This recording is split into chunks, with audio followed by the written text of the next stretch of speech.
What's the agenda? Well, we check in, I go to the British Museum, and you go shopping. What's at the British Museum? Who? What? Who is at the British Museum? That's what I'm asking you. Well, the who is Dr. Jeffries and Dr. Knight. Medicine? No, philology. Oh. Oh. Mind if I tag along? You'll be bored. Try me. You serious? Absolutely. I'm here to work, Randall. All work and no play will make you... Did I say anything about not playing?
Call George and see what time we have to be at the museum.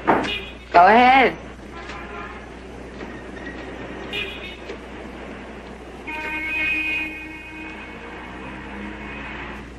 Mr. George Wheeler, please.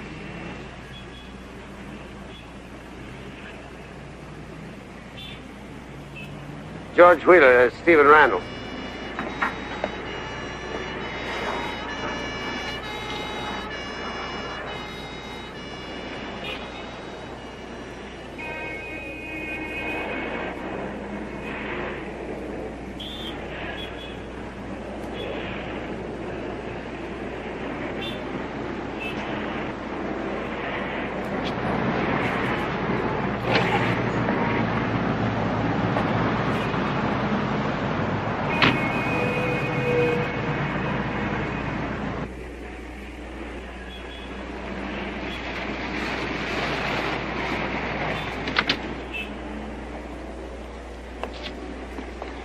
Steve? Miss Nicholson? Steve, I want you to meet Dr. Jeffries. This is Steve Randall. Hello, Dr. Jeffries. Pleasure, Mr. Randall. And his secretary, Miss Nicholson. Even a greater pleasure. Welcome to the British Museum. It's a fantastic building. My dear young lady, what's inside is even more fantastic. Magna Carta, the Rosetta Stone, endless treasures. And, of course, our New Testament holdings. Well, we're here to learn. And so you shall. And, of course, to meet Dr. Knight. I'm afraid we have a bit of a problem with our resident wise child. What's the problem? Well, I received rather a distressing and mysterious phone call from his fiancée today. It seems that Florian has suddenly been taken ill. Quite ill, I gather, because he instructed Miss Hughes, that's his fiancée, to say he would not be well enough to work on our project. Well, this is terrible. We were counting on him. Perhaps too much. You must remember that Florian has a history of emotional disorders. You mean could be a nervous breakdown? I couldn't find out exactly, but he did say it had something to do with your representing a brand new Bible. Good, tell him to forget it. Well, I would have, except for this really strange message he wanted me to give you. He said, if Mr. Randall is a doubting Thomas, tell him to open up his New Testament to Matthew 28, verses 7. Now, I know you don't carry a pocket edition, so I looked it up myself. And the passage in Matthew begins with, and I'm quoting, "Go quickly and tell his disciples that he is risen from the dead." It's the chapter about Christ's resurrection. Is that all? That plus what Wheeler said just before hanging up. That he wants you to handle the second resurrection. What, is he some kind of a religious fanatic? He was very calm and very serious. And he made the whole project sound, well, too important to ignore. Not too important for me to ignore.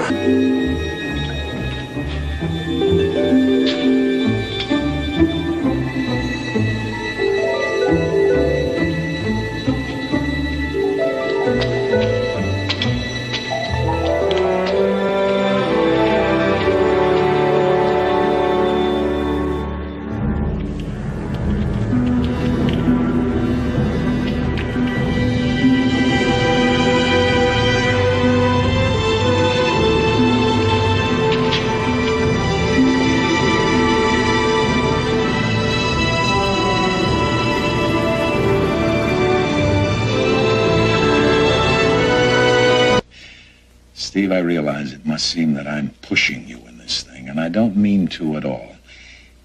In fact, we're sailing to London and then on to Amsterdam a week from tomorrow, and I would very much like to have you and your young lady join us to give us a leisurely time to convince you. More importantly, to give you time to make up your own mind. Now, once we reach Holland and you're not persuaded, well, it's an 8-hour flight home. Mr. Randall, consider Matthew 28:7. And go quickly and tell his disciples that he is risen from the dead. And behold, he goeth before you. Unto Galilee, and there shall ye see him. It's going to happen again, Steve. It's all right here in the document. But it isn't enough that we know. Everybody must know, and that's why we need your God-given talent to spread the word. Won't you join us on this great adventure? When do we leave?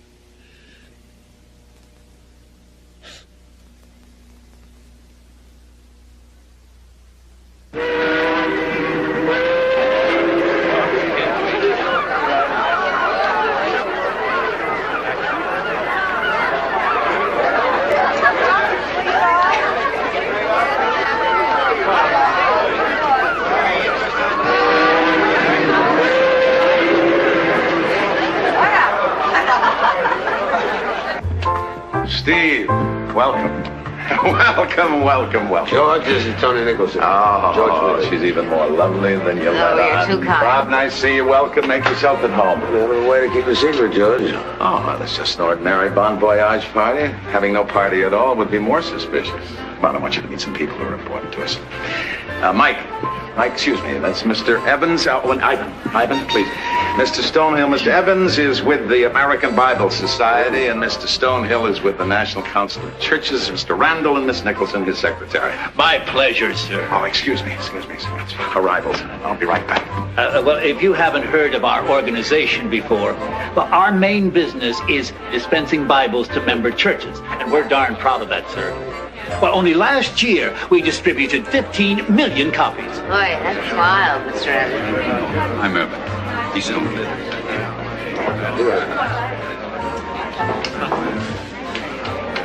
Howdy, brethren. You believe this? Don't be cynical. Steve's about to set sail on the most spiritual excursion of his life. I'm still trying to figure out why. Greed. Speaking of which, did you see Towery back there taking all of it in? Celebrating. You don't have to sell. You don't need his money. We made a decision. I'll wrap it up. I want to catch him before he leaves. Stay in touch with Oak Have a good trip. Mr. Randall, I'm sure you don't remember me. Naomi Dunn. I work at Mission House. Sure I do. Welcome aboard. Thank you. You came to say goodbye. Oh, no, I'm accompanying you and Mr. Willard. Fine. I'm going to be your teacher for this trip. The prettiest teacher I've had since the 2nd grade. Thank you, Mr. Randall, but I'm sure you do not lack beautiful company. Amazing. Yes. It truly was. It's his salvation. It's all our salvation. We need you, Steve.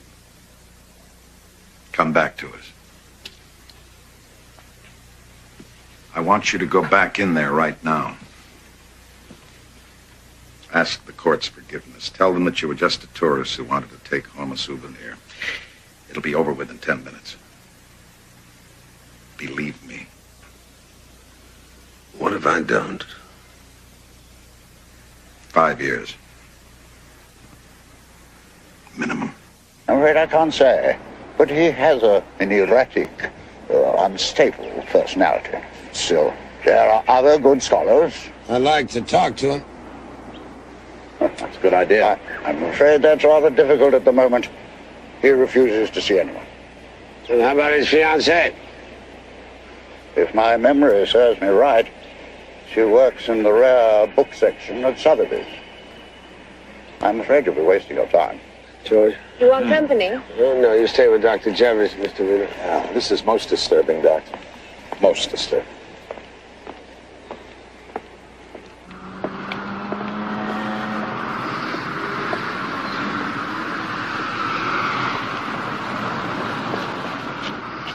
I'm afraid we're merely cataloguing here. I'm looking for Miss Valerie Hughes. Oh, yes, she's between what and who. What and who. Oh.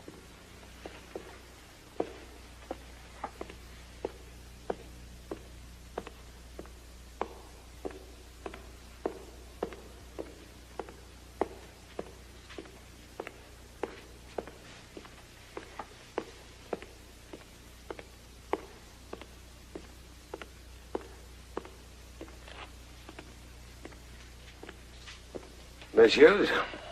Yes? My name is Stephen Randall. I'm a friend of Dr. Jeffries. Yes? I'd like to talk to you about Florian Knight. Is this Jeffrey's idea? No, I was supposed to work with Dr. Knight in Amsterdam. Now, I understand he's backing out of the project. I just wanted to know why. I've already told Jeffries. Florian is quite ill. What's the matter with him? Exhaustion. Physical and emotional. He's been working under a great strain these last few months. Jeffries ought to know that better than anyone. Why should Jeffries know that? I don't think it concerns you, Mr. Rundle. It concerns me. It's a private matter.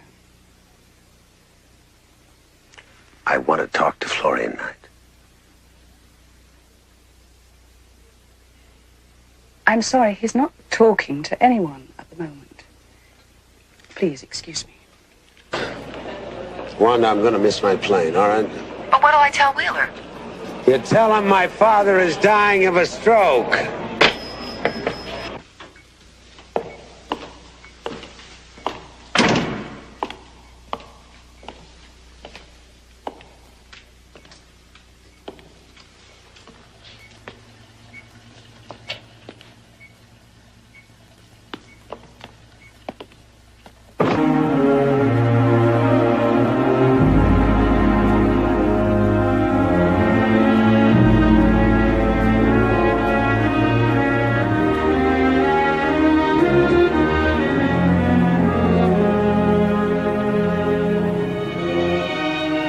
His voice was deep and musical and gave comfort to his followers, and to the poor and the suffering and the oppressed, the poverty-stricken and the weak. He continued preaching, his appearance altered by his suffering, until he was 54 years of age when he was crucified once more. On this occasion, he actually died.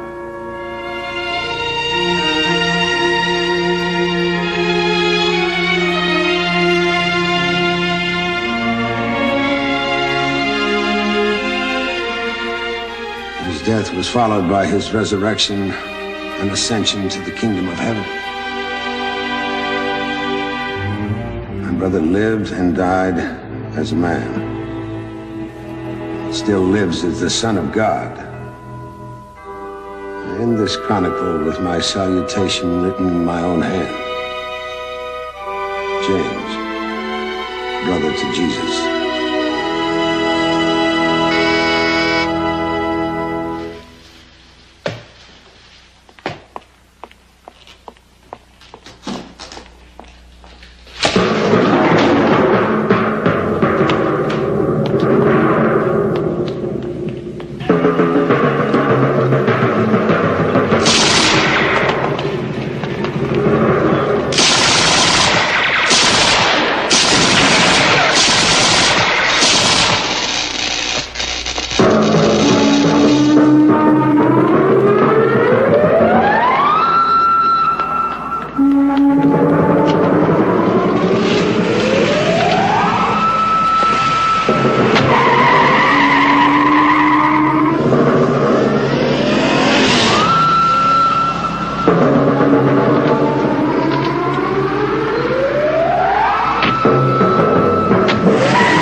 $200,000 worth of equipment destroyed.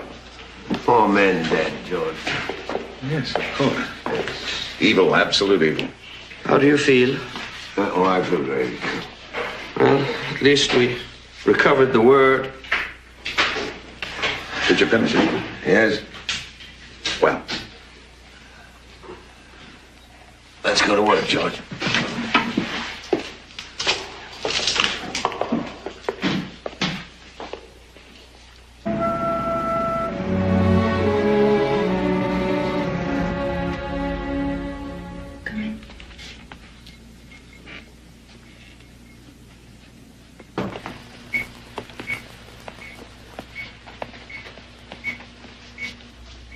Do you think I enjoy castigating my own son? I think you enjoy passing judgment on me, except when I send you enough money to keep this place running. How do you manage that, Reverend? How can I tell you anything until it's within you to believe?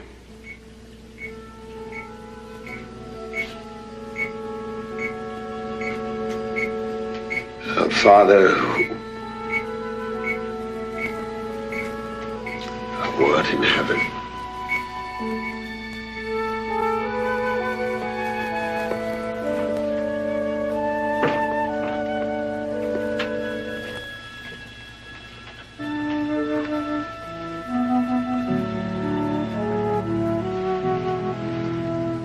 I know it's not a pretty sight, but we're lucky he's alive. Is it that bad? Did you ever hear of a good intracranial blockage? I mean stroke. They're usually accompanied by at least temporary paralysis of one side. Is it possible we could supplement your efforts, Doctor? Bring someone in from the outside? The outside? Oh, you mean for another Yeah, reunion? like Chicago. I assume there's some outstanding neurologists there. That may very well be. But just for the record, Mr. Randall, I'm usually the one they bring into Chicago from the outside for an opinion. No offense. None taken. I would just like you to know that this is not a horse and buggy operation. I practice in Oak City by choice. If you will be kind enough to let me get back to work. Thanks for telling me off so nicely. Anytime. George Wheeler's still leaning on me. Remember the Bible publisher? What does he want this time? He's pressing for a conference. He wants it at his place at noon tomorrow. Oh, and for the record, Mission House publishes more religious material than the next 5 houses combined. That does not shake me up. Well, then maybe this will. The other person leaning on me is Ogden Towery himself. So, Mr. Randall, now that you've met our Mission House family, I'd like to welcome you myself. However, I would like to bolster my welcome with a hopefully brief but personal confession of faith. Now, these poor souls have heard this a number of times, so I will try to, like the spinster's last fling, make it short and sweet. 6 years ago, Mr. Randall, when I was 56 years of age, I'm afraid I was a bit of a cliche. I was the typical aging, self-made man. I had no financial problems, no health problems, no hobbies, no family, and I'm afraid absolutely no reason for living. In fact, my pre-dinner sherry had become 5 straight bourbons, and the only compelling thing in my entire life was trying to fix my rather atrocious golf game. And then, one afternoon, Tuesday it was, just before the close of business here at Mission House, something came into my life that turned me around completely. And it had the same effect, to varying degrees, everyone in this room. I'm sure you won't be any exception to that rule, sir. So, may I call you Steve? Sure. Welcome, Steve. Welcome to Mission House. Thank you for the welcome, George. Thank you for the coffee. Perfectly all right. Well, we have work to do, so suppose we get cracking. Naomi? What can Randall and Associates do for you? Well, I was about to get to that. Run it down quickly for you. There are 5 major publishing houses involved in this thing. Mission House here in America, and then we have the 2 top houses in Britain and on the continent. The overall budget is $11 million, $4 million to be spent alone here in America domestically. Your budget will be just under $1 million for PR, and may I say that that is the largest PR budget in the history of religious publications. Mr. Randall, get a rather overwhelming feeling that your enthusiasm is not very great. And enthusiasm is absolutely essential in this project, sir. Well, give me something to be enthusiastic about. I like that. Shows integrity. That's why I want you to be a part of Resurrection 2. Resurrection 2? Yes, that's our code name for the project within these walls. May I have your code, please?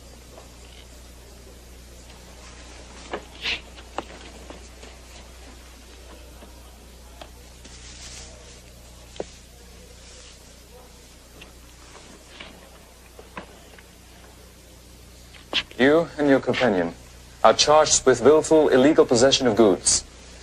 And Mr. Randall, you will also face charges of assaulting an officer. All I did was push you. Where you been? My name is Martin de Vroom. We are aware who you are, Dominic. Is there a problem? These people are my friends. Violation of customs regulations. Oh, and what will happen to them? Detention until they are cleared or sentenced. Or, if arrangements have been made with the head of customs, payment of a substantial fine and, of course, confiscation of this property in question. I see. May I talk to my friends? Of course, Dominic.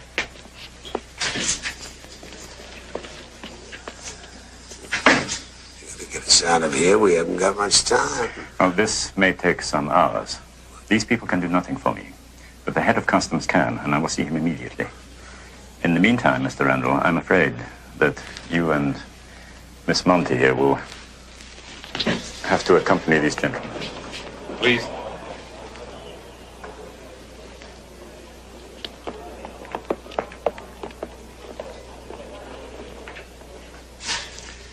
May I? That is confiscated property, yes, Dominic. Imagine. A simple piece of stone. A fish. A spear. Drawn by a child.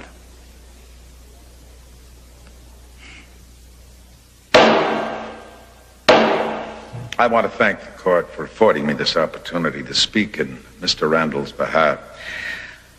I'm not sure that my poor powers of expression will be adequate to this tragic moment. I have, of course, no way of knowing what Mr. Randall's motives were or are. It is, of course, conceivable that he did indeed ally himself with the forces that would destroy Resurrection 2, and I suppose it's even conceivable that his motive was blackmail. Joining us early on and then waiting until the stakes had reached the peak and then striking. And I suppose that he found it impossible to believe the true word of the Lord. I say impossible to believe because of the testimony of some of the greatest biblical scholars in the world, who have many of them come here today. It's not proof. We need the missing papyrus fragments. Let's try to find them. Where's the arrows that point up? Start digging right here. Wait a minute. You have to do tests and soundings with Geiger counters and other measuring devices. How long will that take? Take weeks before you could even begin to dig. We only got 3 days.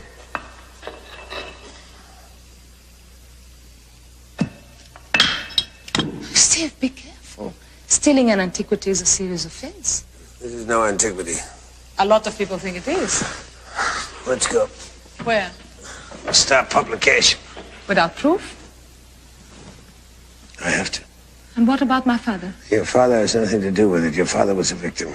You believe that? I believe it.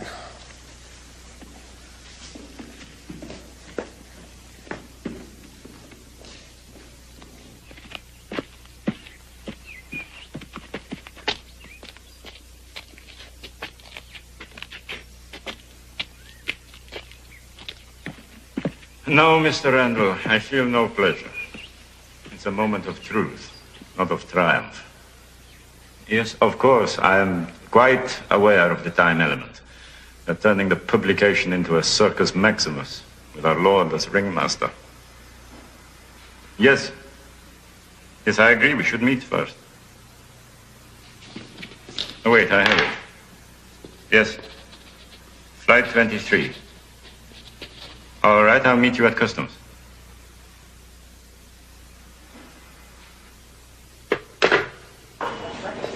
Can you see him? Not yet. Maybe you missed him. He's hard to miss. Ironic, isn't it, that the vroom, my adversary, becomes the vroom, my ally? That makes George Wheeler your enemy? More likely Ogden Towery. He's got the money.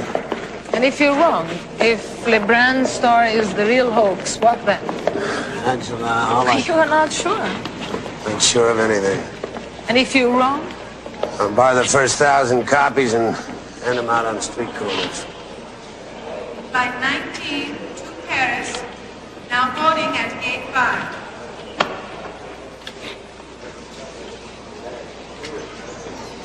Lufthansa, Flug 120, Ausgang Rhein. I'm going to have to ask you to submit to a personal search, sir. Why? It won't take a moment. If you just follow me to...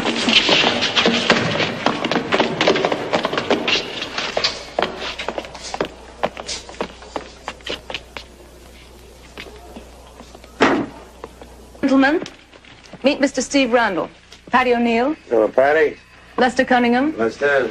and Oscar Edlund, our photographer. Really good pictures, Oscar. Not too bad, considering what I had to work with. It's required infrared to make the words legible. Yeah, how many prints? Just one left, and you've got it in your file cabinet under lock and key. Publication date's been moved up, so I'm going to need some features on Carl Hennig. We've been accumulating information on his special presses and mines. Good, give me some more, huh? And gentlemen, Augusto Monte. My file has next to nothing on him. I don't even know whether he's alive or dead. What good is he to us dead? I'm dead. I can sell him as a martyr or a saint. I can also use him alive. I can't sell him missing. I think he's somewhere in Italy. Find out for me, will you, Patty? Gentlemen, have I got an office? You have an office? Ah, Mr. Randall, Laurie Cook. Hello, Laurie. How do you do? And this is Hans Bogardus, our chief librarian. Mr. Bogardus. I'm extremely honored, sir. Mr. Bogardus, Augusto Monte. Yes? I want to know who he is, what he is, where he is, on Paddy O'Neill's desk as soon as possible. I will start tomorrow. Today? In the next 10 minutes, Mr. Randall. Thank you. If you need me, I'll be at my desk. Thank you, Lord. And if you need me, I'll be at my desk. Excuse me?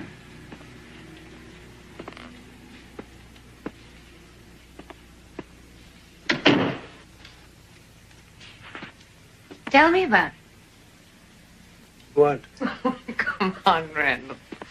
I've seen that look before. Naomi Dunn has dedicated her soul to Jesus. It's not her soul I'm thinking of.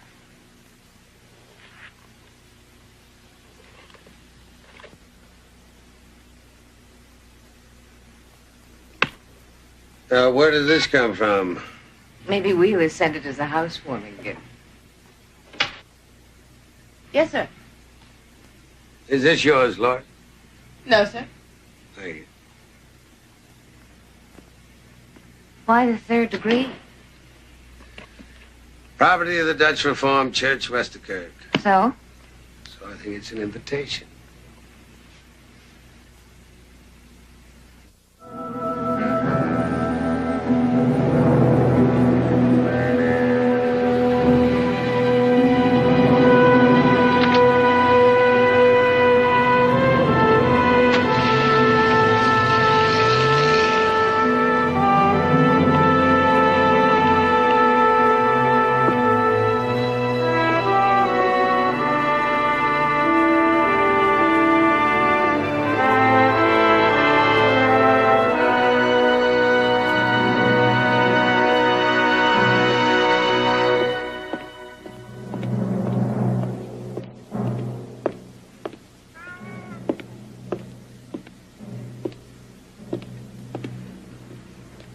It's a nice cat. Siamese.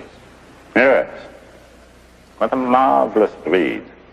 Part human, part monkey, part cat. Sounds like a description of most of us. So it does. This was a very convoluted way of getting me here, Dominique. That is correct title, Dominique?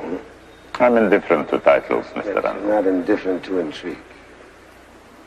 I thought you might be impressed by the extent to which we have penetrated your security.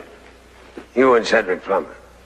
Oh, Mr. Plummer is merely in search of a story, an entertainment to divert his many viewers. You subsidizing them? No. Plummer and I have a tenuous alliance.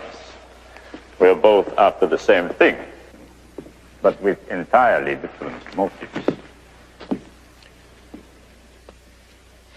Well, what are your reasons? Theological? Political? Everything is ultimately political. It depends upon one's purpose. Hitler was a politician. So was St. Thomas. But one was a devil and the other was a saint. Your smile, Mr. Randall, would place me among the devils. The truth is, I have directed my life into returning the church to the people, re-evaluating the scriptures in realistic terms. This new discovery, from everything we are given to understand, can only serve to further deify Christ. Take him out of our reach, so that the common man cannot touch him or be touched by him. That is not why our Lord lived, or what he lived for. I intend to defend the faith and keep the profiteers out of the temple. You condemn a discovery you've never read. Why? Because it's not yours? You unleash Cedric Plummer to wag his tail in glory while you stand in the doorway of heaven. As what, the protector of the faith? And what about your Mr. Wheeler? Do you think he is in this out of religious conviction? And who are his disciples? The eminent Dr. Jeffries, who would embrace Judas to become head of the World Council of Churches. They're after the same job. In my case, I would like to think the job sought the man. Even if you say so yourself. Huh? And who are the rest of Wheeler's troops? Ogden Towery, who would buy him and his Bible to add to his collection of casinos, hotels, and tankers. But above all, if the word were true, why hire you? Our Lord has no need of public relations. Goodbye, Dominique. You asked me if I've read the word. Tell me, Mr. Randall, have you?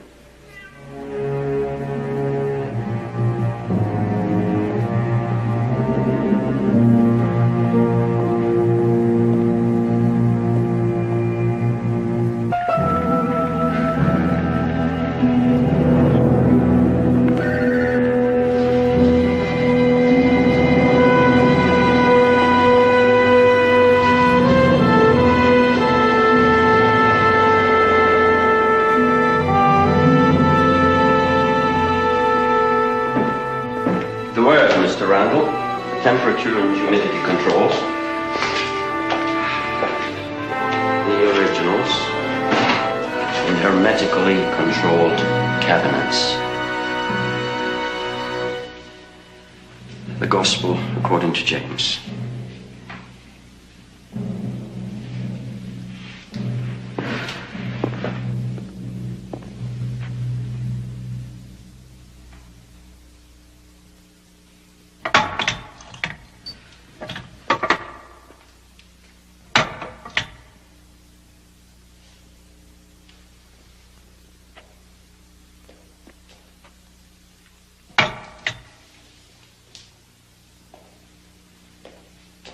The American edition of the page proof.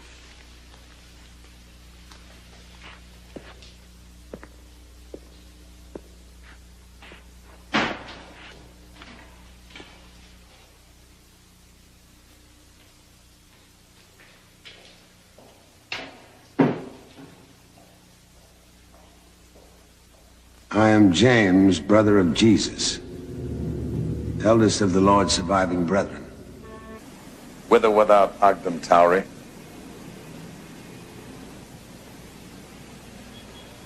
I'm going to see LeBrun tomorrow. Son, you're being a very foolish man. It won't be the first time. And I therefore humbly ask the forgiveness of this court and all those people who Mr. Randall so cruelly injured. I must ask their forgiveness. You have committed no crime, Mr. Vera. The defendant is Stephen Randall. Mr. Randall, you may proceed.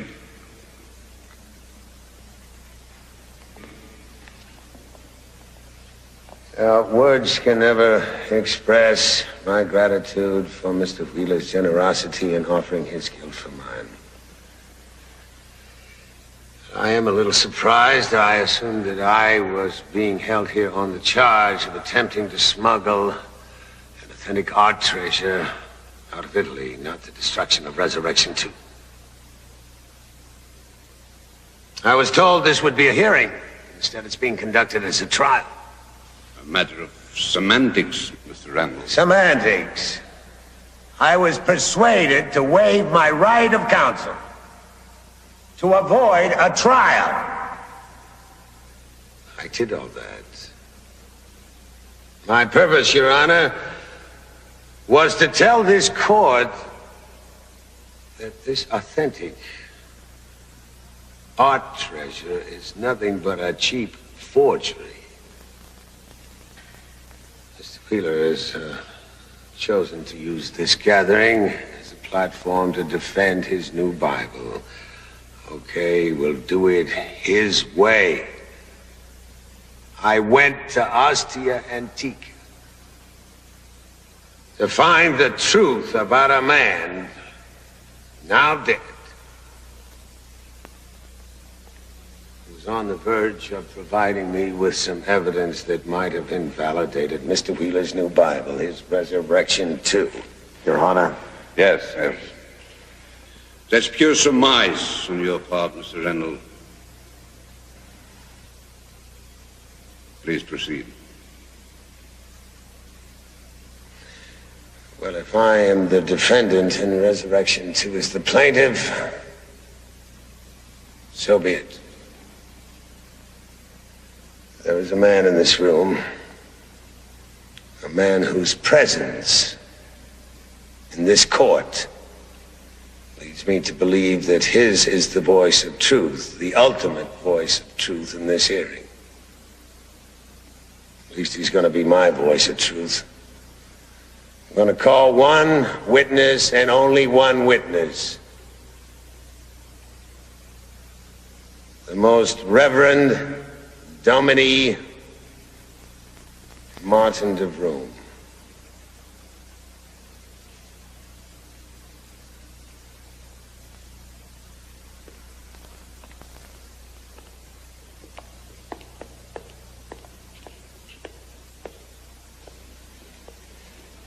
Dominique, were you not the first person to tell me about Robert LeBrun? I believe you first learned of him through me, yes. And what were your impressions of Mr. LeBrun? Frankly, Your Honor, I must confess I never met LeBrun.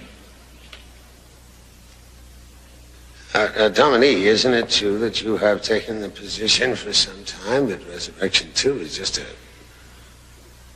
gimmick to sell new Bibles?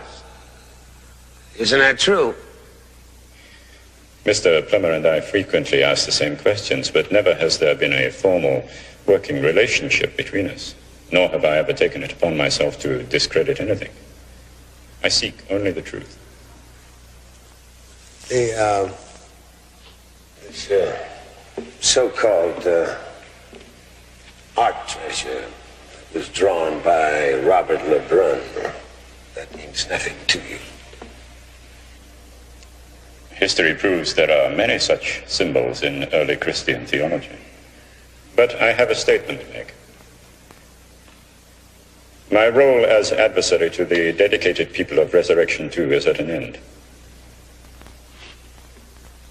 Last night, I was permitted, for the first time, to read the Word. I read the papyri written by James the Just, and I believe it is beyond question an authentic and inspired work. And it is more than just a national treasure of Italy. It is a treasure for all mankind. And furthermore, the Word is everything that I have ever said and everything that I have ever known. Your Honor, I believe that concludes my testimony, unless there are any further questions. Mr. Rendell, do you have any more witnesses?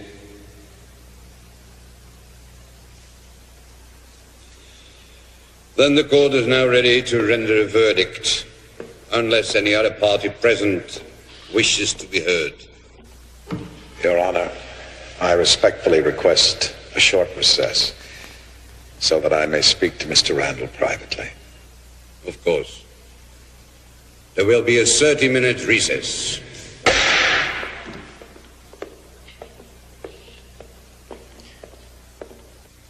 So, Steve, our rebels are now ended. I don't think so. Pure cussedness on your part. It's not your style, it's beneath you. You'd like me to be the man who never was. Why do you think I'm bothering with you? Because you want your new Bible to be above suspicion. How you bought De Vroom, that's a mystifier. Well, it shouldn't be. Like you, he read the Word. And like you, he was inspired and persuaded.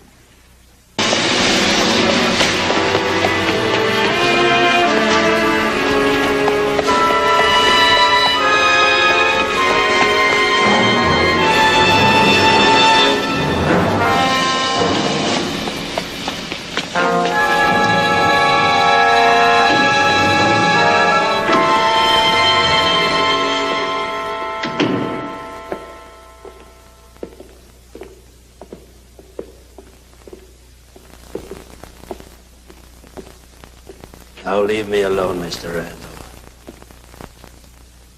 This is sanctuary. Go. Leave me. I don't think you know anything anyway, LeBron. Fake. Bum. I, James of Jerusalem, brother of the Lord Jesus Christ, heir of the Lord, eldest of the Lord's surviving brethren, and the son of Joseph of Nazareth, am soon to be brought before the Sanhedrin and the high priest Ananias, charged with seditious behavior because of my leadership of the followers of Jesus in our community. You ready?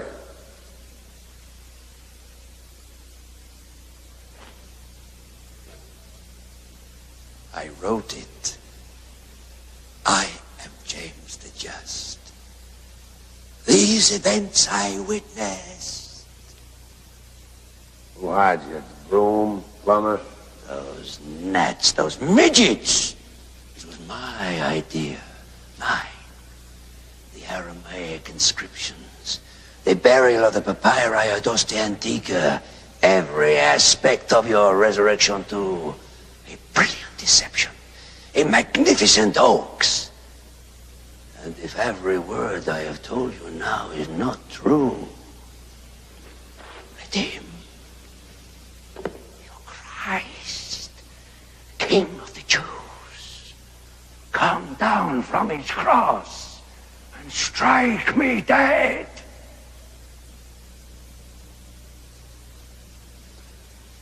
Professor Monty. Monty knew. That's why he drew this for you. The fish means Christianity. The spear, the death of Christianity. The word, it is all a lie.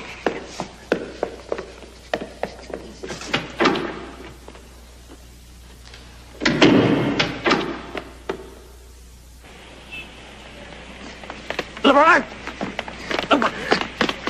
Hey, come on. Wait a minute. Listen to me, will you? I'm on your side. How do you know what my side is? 5 minutes, huh? 5 minutes. Just 5 minutes, and I'll let you do what you want. Let you go on your way. 5 minutes?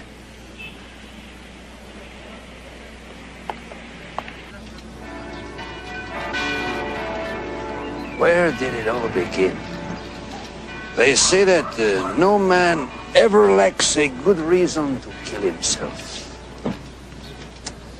I had my first good reason the day I was born. To a Montparnasse oar and their Corsican mackerel. The streets of Montparnasse. They were my first home. My school. My church. During my undergraduate days at the reformatory colleges, I learned that the best way to get money was not to steal it, but to make it. I developed a small skill at forgery into what the prosecutor at my trial called minor works of art. They led me to my second home, a prison cell. Here I spent 4 years. And here I decided never again to gamble my life and freedom on small banknotes. If I was going to lose, c'est la vie. Son of Joseph of Nazareth. His testimony is my witness and revelation.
Arrested and crucified with Dismas and Gestas. But he did not die. He did not die.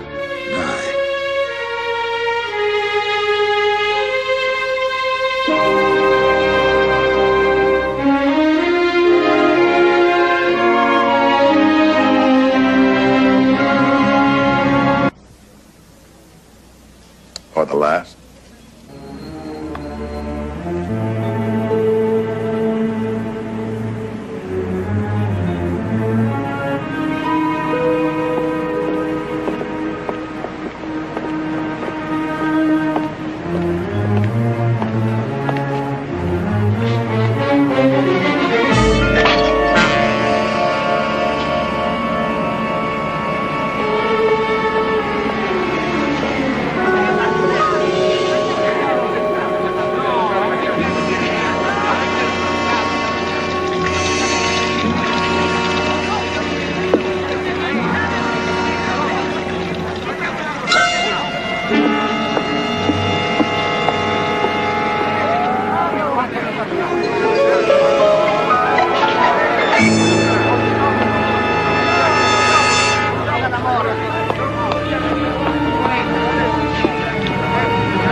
was taken from the victim's body when he was brought here.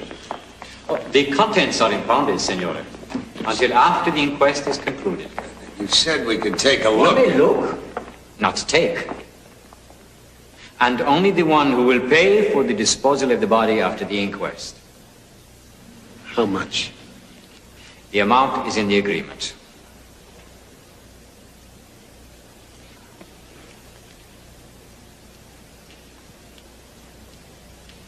We can arrange for a respectable church burial instead of the Campo Comune. Nothing religious. He was not a religious man. Perhaps the Cimitero Cattolico. Si, signore. Most non-believers rest there. He'd like that. You will pay now, signore.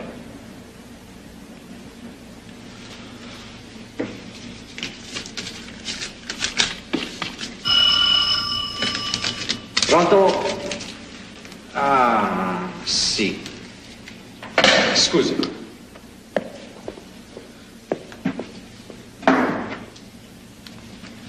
Steve, 2 unused train tickets to Ascentica, dated today. He said he was going to take me to where he had his proof. Where my father made his final excavation. I go to Ascentica. I will take you. Angela, what if it doesn't turn out to be I'm the an way you believe it? archaeologist who happens to know that dig. I'm like you. I can't live in doubt. Good or bad, I must know the truth.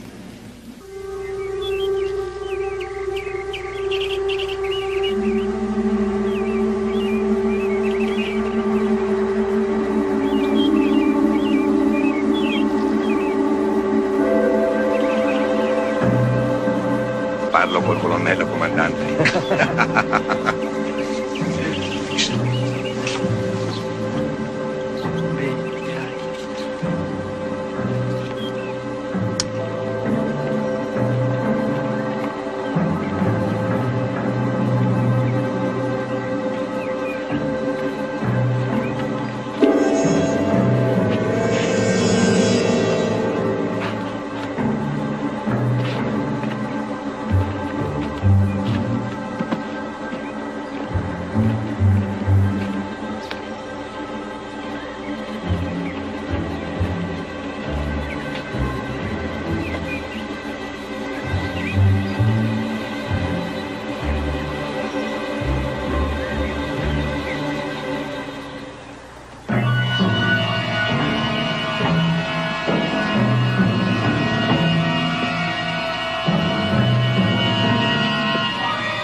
Very.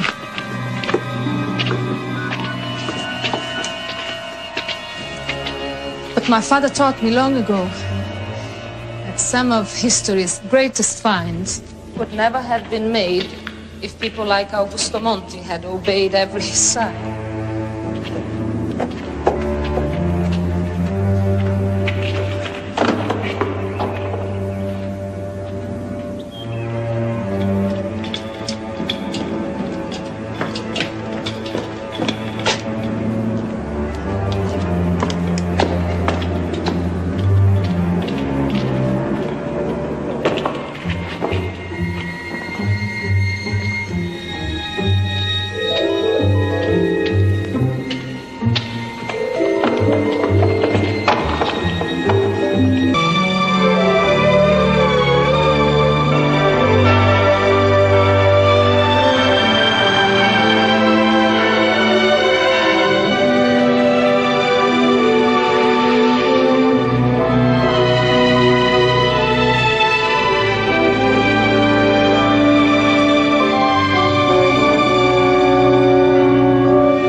What does that mean?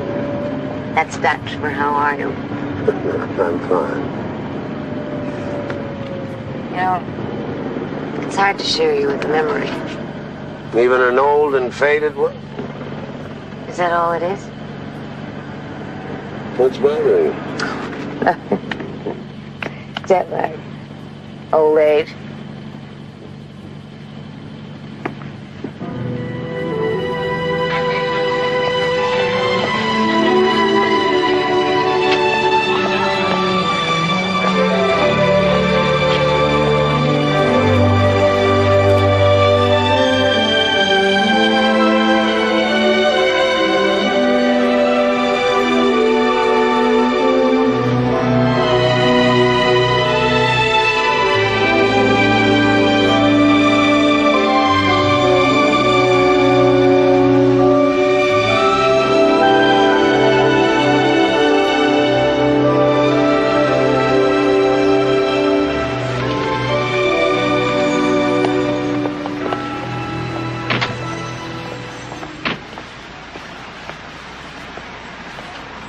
Mr. Randall, this message just came for you, sir. I thought nobody knew where we were staying. So did I. Where's the terrace? Here. Thank you. I'll be up in a minute.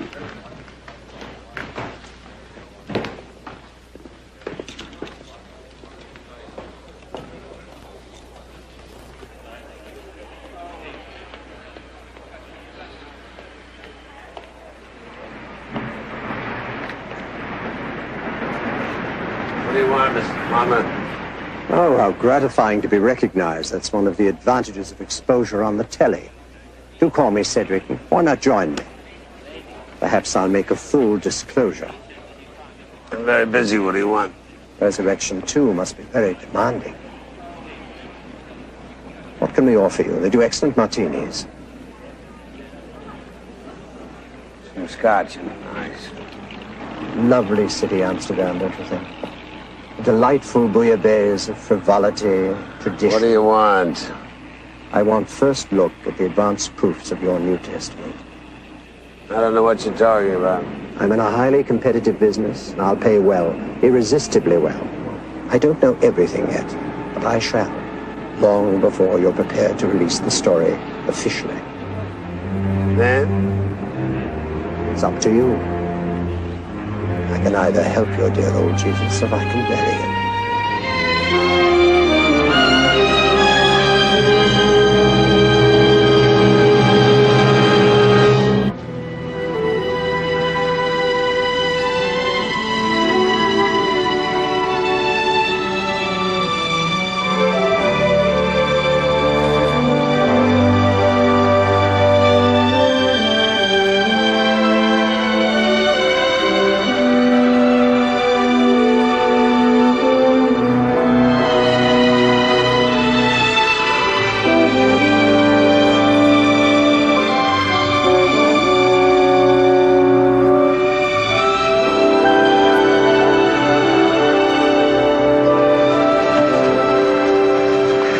Park it, I'll call you. All right, fine. The side entrance, it's less conspicuous. Why? Cedric Plummer tagged me at the Amstel when we were checking in. Cedric Plummer? That's right. The reporter that interviewed De Broom on the BBC knows about Resurrection 2. Oh, heaven help us. How much? How much? Enough. Maybe we ought to change your hotel room. With your security, they'd be waiting for us in the lobby. Well, I feel very sorry about this. George asked me if I could handle it. I said I'd handle it, but I need a little help. Gloria Knight won't come to Amsterdam. De Broom and Plummer know more about Resurrection 2 than I do. I've been hired to publicize something I've never seen. Now, I don't unpack my bags until I've read the word. You'll see it first thing in the morning, all right? All right, first thing in the morning. We've taken over the first and second floors. We've had them sealed off. What do you tell the guests? That the floors are being renovated.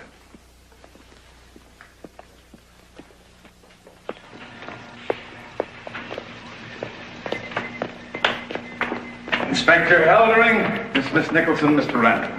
Welcome. Good. I have your pass cards.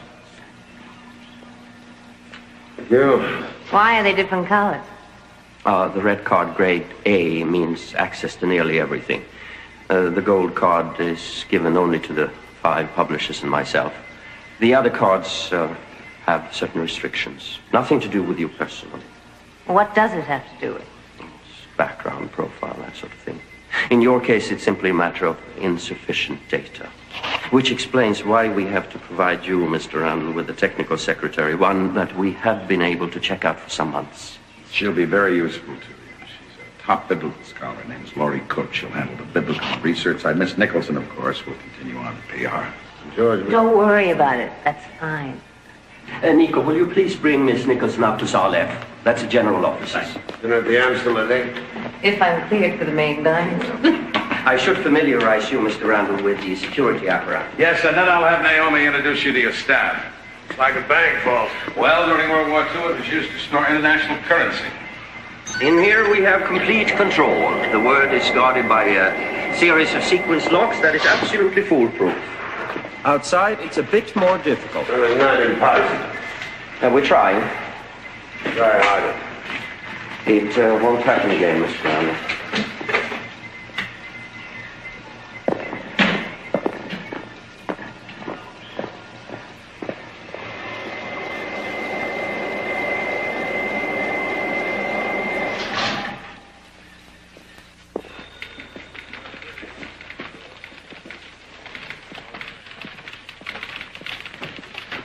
We haven't had much time to talk. If you're feeling guilty, don't. I don't. I keep my body and my soul separate, Mr. Randall. You have the former for one night. It's nice. But Jesus has my soul forever. Well, I envy you. We can talk about it later if you wish. Tonight? Not your soul. Certainly not my soul. I'll see the man with or without you. Wait a minute. I can't promise anything, but if you'll come here this evening, we'll see if he's up to it. Thank you.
I'm sorry, it's no use. I tried. I'm afraid he can't be disturbed.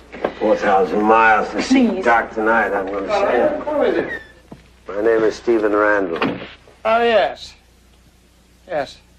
Prince of the PR. I'd offer you some sherry, but you won't be staying. See, you're feeling a lot better. I'm not ill. I never was. So why did you quit Resurrection 2? I'm withdrawing for personal reasons. Such as? Bernie Jeffries has wasted 2 years of my life. I'll not allow him another minute. He enticed me into leaving Oxford to come to this foul city to work on some earth-shaking paper that he was preparing. That's what he told me. Well, he wasn't exactly misrepresenting. Oh, no? Having me work on disconnected fragments of some puzzle without telling me that it was a translation of a new gospel? And you say that he wasn't misrepresenting. Florian, please, you're upsetting He's yourself. a pompous, deceitful liar. Jeffries thinks it's authentic, is he? Don't believe anything on Jeffries' say-so. Other experts have authenticated. Look, you don't know a damn thing about it. You're an amateur.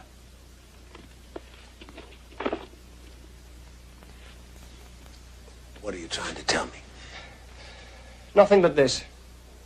No scholar on earth knows more about the historical Jesus Christ than I do. And no one deserves to be at the forefront of this project more than Florian Knight.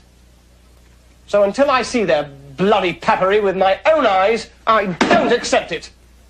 So then come to Amsterdam and solve your problems and mine. Too late. Too little, too late. Valerie, I feel beastly awful. Show Mr. Randall to the door, will you? And I can find it.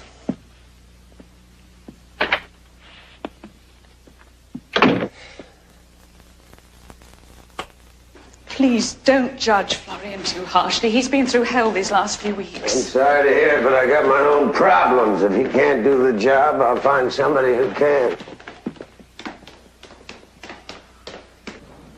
Please don't replace Florian. Not till you've heard me out. The fact is, Florian is not a well man. He's suffered severe migraine headaches for the past 5 years, and they get worse whenever he's upset. How does Jeffries come into it? He betrayed Florian. He got him to work with him with a promise at the Regis Chair at Oxford. That promise has been broken. Why? The eminent doctor sees himself as head of the World Council of Churches. The Regis Chair is an excellent platform for his candidacy. This is all very enlightening. Look, please, Mr. Randall. Florian needs resurrection too. The demons have taken momentary possession, but he can contribute so much. And he is the best scholar in his field. I refuse to let pride stand in his way. Can you get him back on the project? I don't know. It would take a little time. I haven't got much time to give you. I've got my own demons. A few days. That's all I'm asking. Valerie?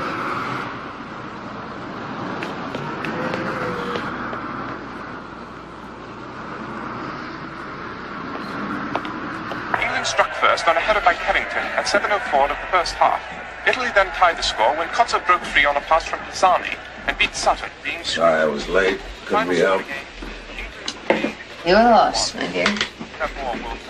Did you find the missing professor? Yeah, I found him, but he's, Our roving correspondent, Cedric Plummer, has an interview with Dominee Martin de Vroom, head of the Dutch Reformed Church.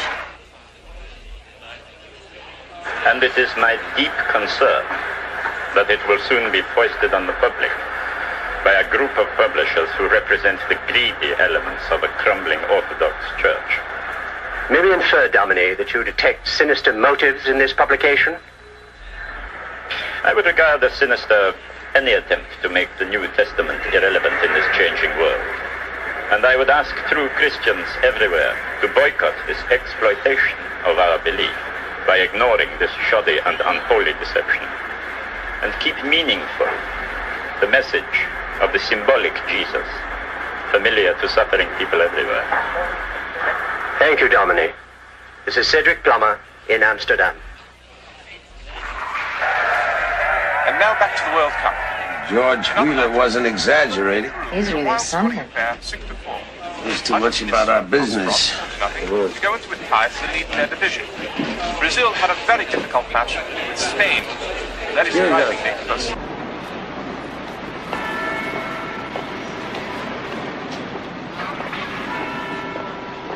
But you said upstairs. Our business. What did you mean? It means we leave tomorrow. For Amsterdam. For Amsterdam and the Word.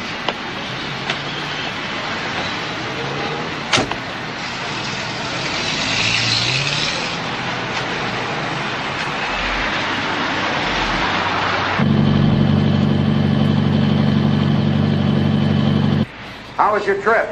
All right. Been watching the tube? Yes, I told you that we had enemies. I believe you. Well, we can take care of it. However, we're going to have to move the publication date up 2 weeks. Think you can handle it? Yeah, I'll give it a try.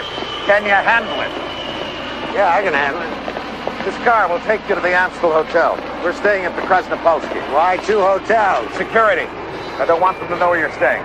When do I get to read the translation? Right away. I want you to meet Theo. He'll be your chauffeur and your bodyguard. I'll call you.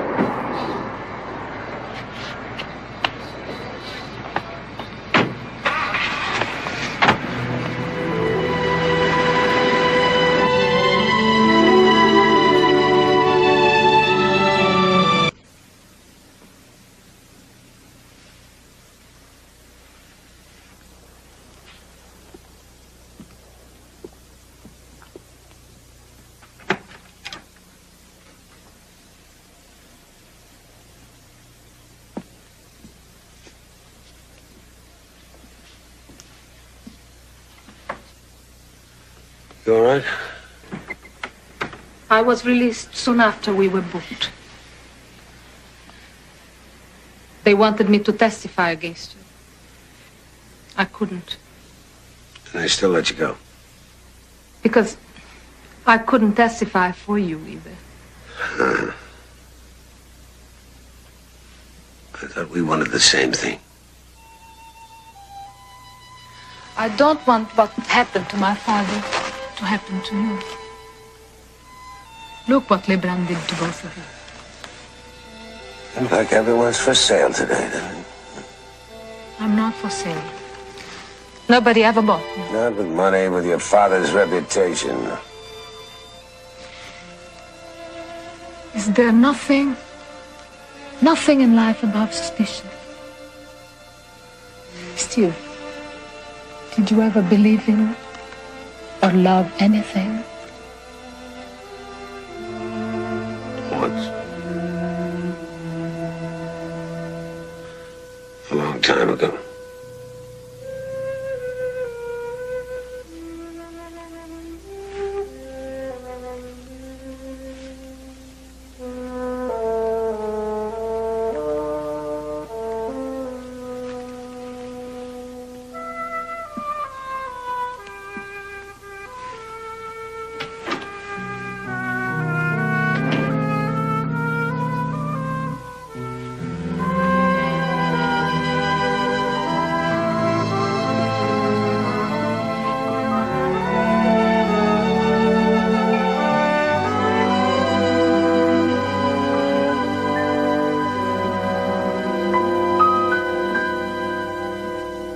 Since you, Stephen Randall, have no past criminal record, the charges of public disturbance and criminal assault are hereby dropped.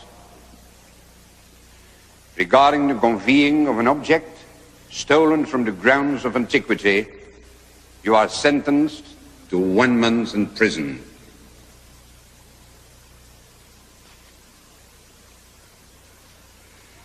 However, sentence is suspended and will be reduced to 2 days confinement until the announcement of Resurrection 2, after which you will be escorted to the airport and returned to the United States.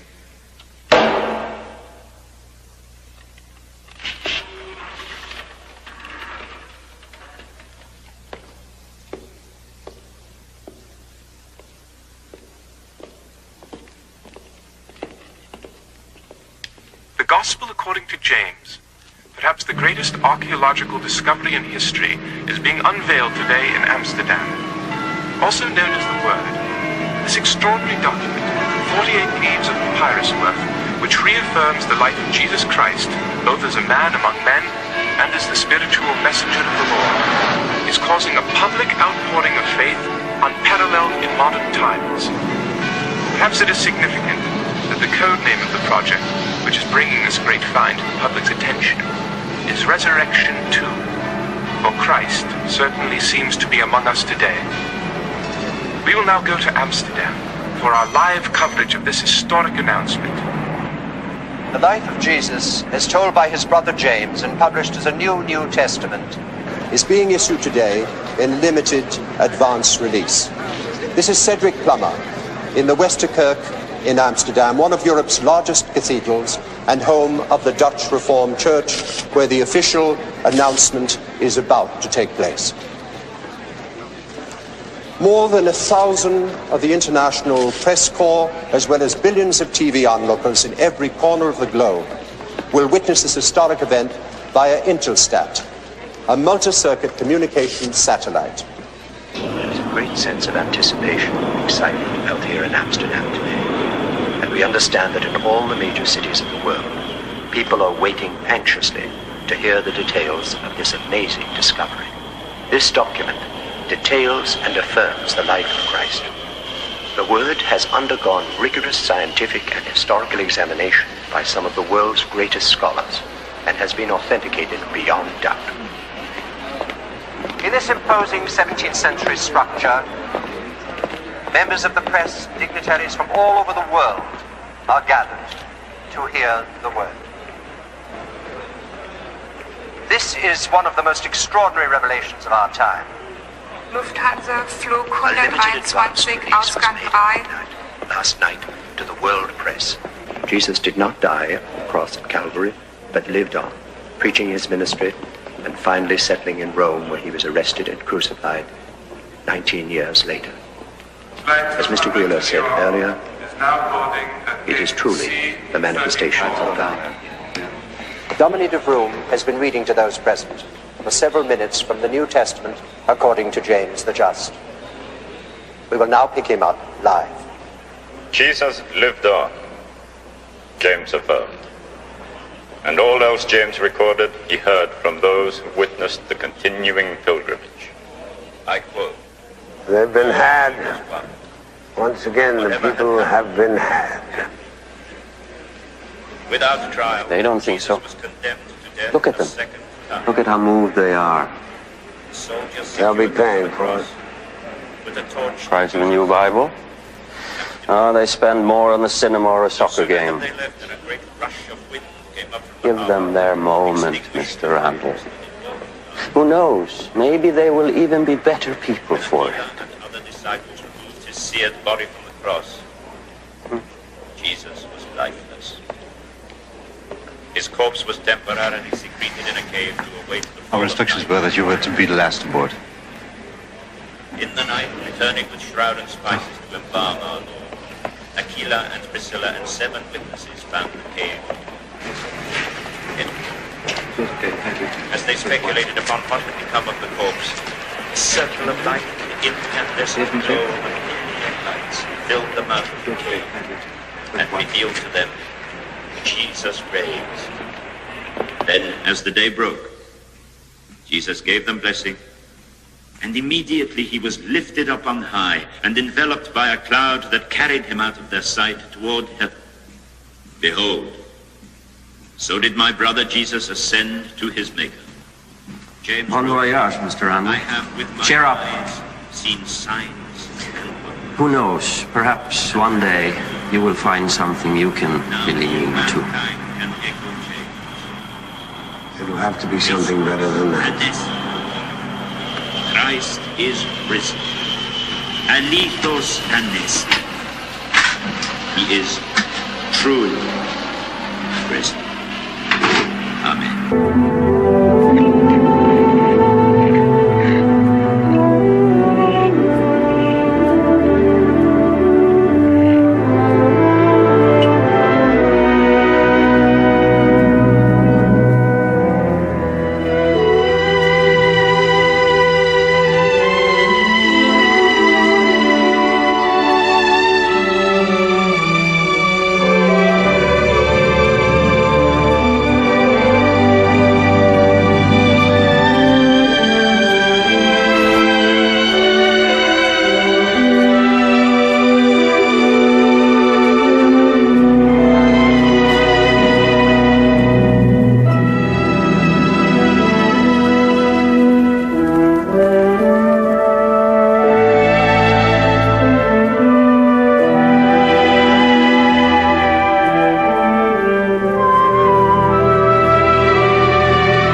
Here you notice that the gross annual figures have broken down by type of account. Industry, service, personal, I read the letter of agreement. I know what I'm buying. How long will it take to draw up the contract? A couple of weeks. Month.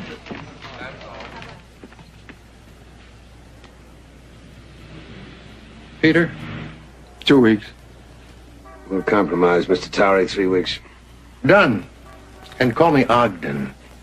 You're practically a member of the Towery family. And remember this. This means that Brother Randall is taking on the new Bible account. That means that Brother Randall is going on a fishing trip. What do you expect to catch? I'll let you know when I get to Amsterdam. Don't you ever accept anything on faith? Do you? By the time you get back, the contracts will be ready to sign. Bon voyage. David? Mr. Randall?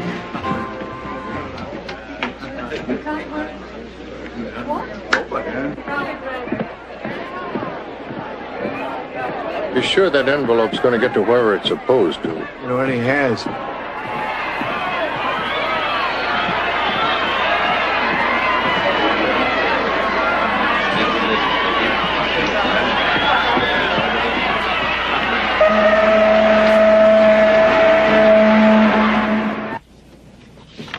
Dr. Jeffries. Florian Knight. Now in the Hotel Krasnopolsky in Amsterdam. That's where we'll all be staying. We've installed the best security systems and personnel that money can buy. What? Well, there are people who would destroy what we're trying to build. Mr. Randall, what we have is not just a curiosity piece for some museum. This is a new kind of Christianity. It's sort of a rebirth of the Christian spirit. And there are reactionary forces in the religious community who would fight to the death to maintain the status quo. And there are heretics who would gladly strip Christ of his divinity. And if just a few details got into their hand, they would distort it. And they would ruin the whole story before we get the true story to the public. Now, there's one man in particular. Oh, Mamie, I think we've convinced Steve that there's a need for security. Steve, lunch in 10 minutes. You gonna make it? Yeah. Excuse me. Of course. See you later, Steve.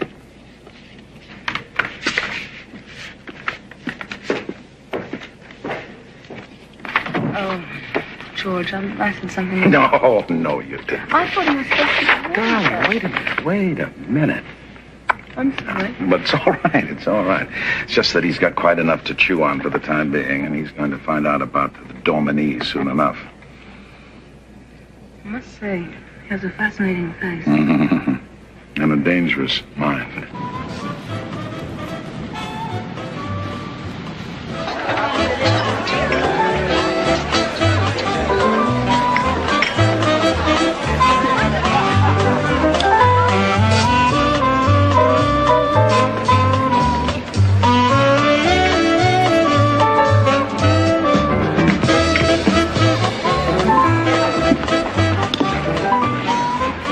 Sounds like a good band. Sorry, doesn't feel well.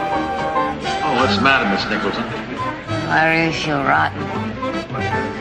Well, excuse us, I'll take you up to the cabin. No. Stay and finish your coffee. I'll be all right. Steve, it's way past my bedtime anyway, and we've got a lot of things to do in London, or I think we can all use some sleep. I'll see you back to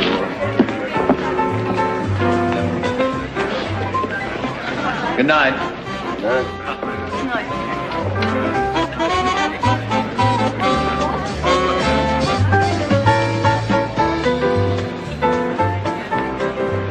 Some more wine? I'm fine, thank you. You confuse me. I do? George Wheeler. I thought you were here to keep him company. Oh, I do keep him company. Anyway. Does it mean you keep him company, or does it mean... Isn't that a rather leading question? I apologize. Oh, no, no, please don't apologize. If you really want to know my lay opinion, I think you have a distinct talent for seduction.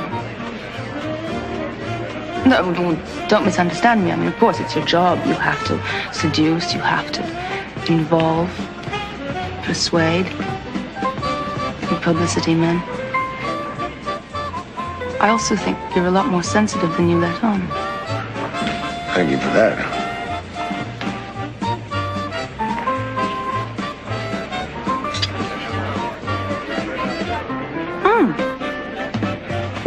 What are you doing with Miss Nicholson? I mean, aside from young sex.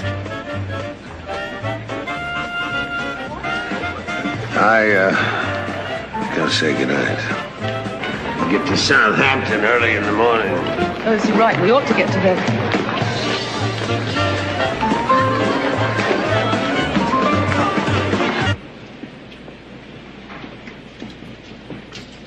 Good night, Naomi.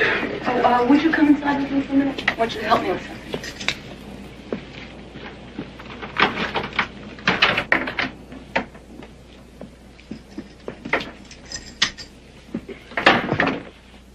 Nice room. Very nice. And very private. Mr. Wheeler lives down that way, about 5 miles down at the end of the suite. Now, would you please... Why are we here?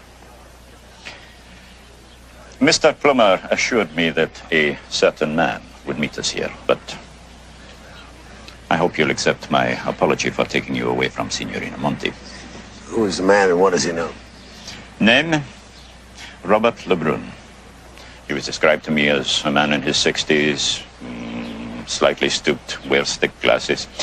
He wrote to Cedric Plummer after learning of Plummer's attacks on Resurrection 2. Plummer asked for a meeting.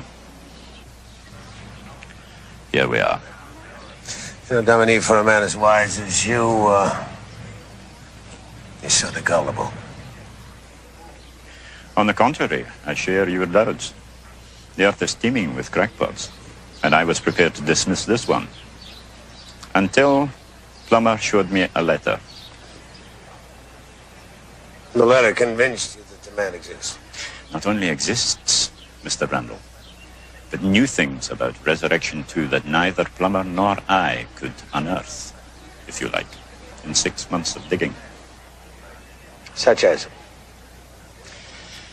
Well, the letter spoke of Professor Monti's discovery in Ostia Antica.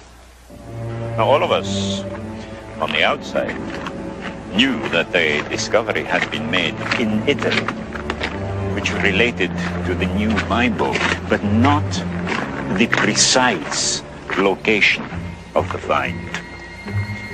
Here was information that only the inner circle of your project could have access to. You believe that without any hard evidence? No, but like you, I am a seeker after the truth. You see, Randall, we have a common cause.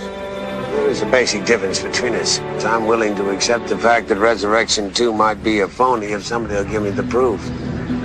You, on the other hand, won't believe it's truth, no matter how much evidence you see.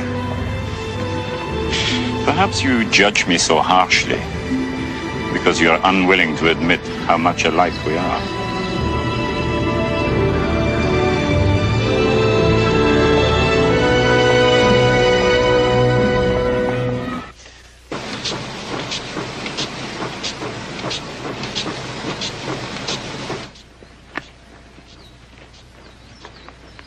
And you will tell Mr. Wheeler that... Mr. Wheeler, that all is well in Mainz. Thank you. Auf Wiedersehen. Goodbye. Bye. Dad, you drive. I still haven't had any sleep.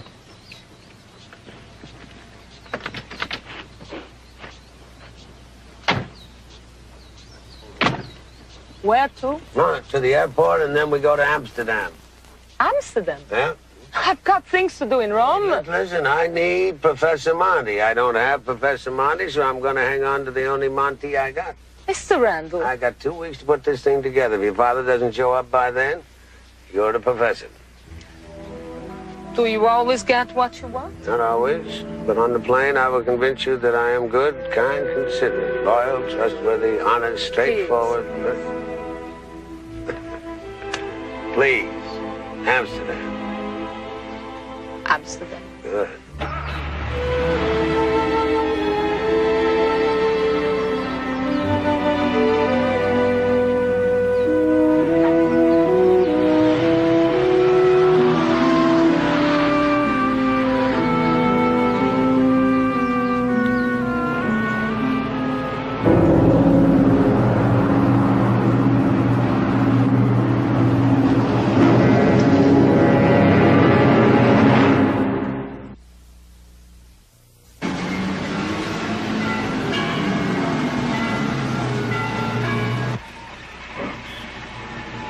You're angry, Mr. Randall.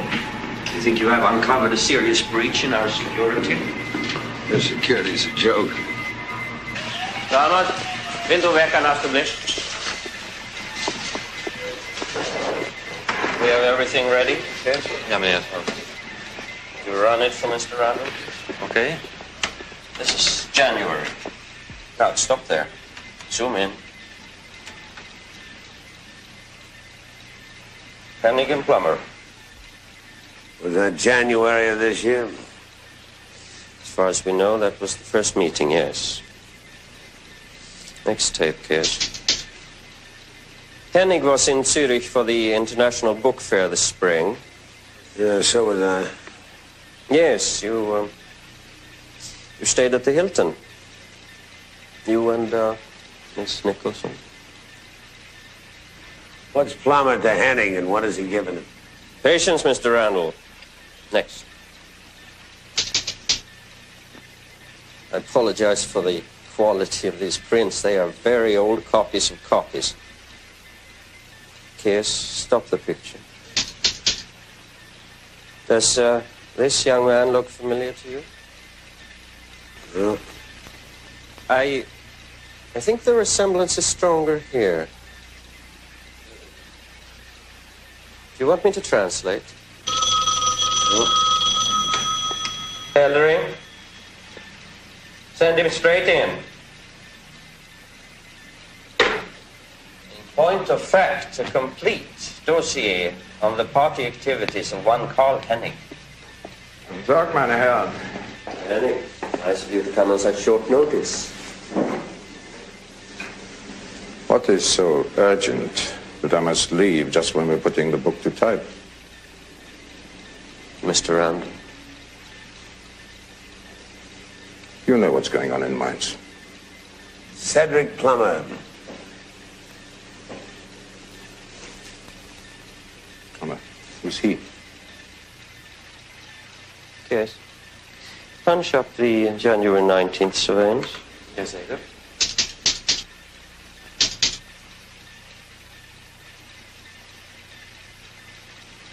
Nothing. It's coincidence. It can easily be explained. And this next film, can this be explained too? Yes. Channel C, please.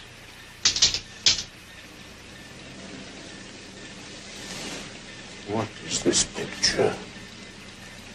It's a composite. Someone fabricated. A miracle happened.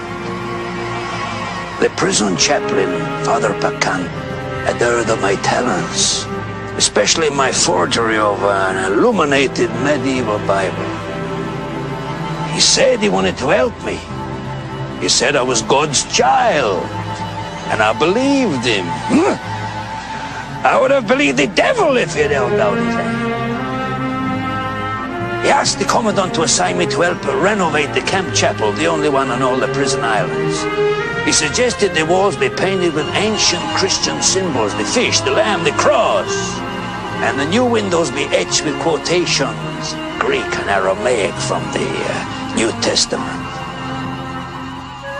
I was fortunate, or cursed, depending on how you look at it, that the curé was a true scholar. He taught me, helped me, guided me through his collection of Latin, Greek, and Aramaic texts, copies of ancient papyri, I learned a great deal from Paquin. I also learned that only through God and his Son could a man find hope and peace and love. For the first time in my rotten, maggoty existence, I didn't seek death. I wanted to live. I wanted to live. What an evil charade. What a cruel joke. To offer a man heaven, he reaches for it and they snatch it away. What happened? World War II happened, the second war to end all wars. And they needed grist for their meals. They were running out of good Frenchmen. So Père Paquin, he come to an arrangement with the authorities. If we, his lambs, would offer ourselves as sacrifices on the altar of this great crusade, if we would volunteer to fight for la belle France, we would be pardoned. Those of us that survived the war. What had we to lose? Father Paquin had given us his word, the word of God, that we would be freed. So we fought. We fought bravely, because now we had something to live for. We had so much.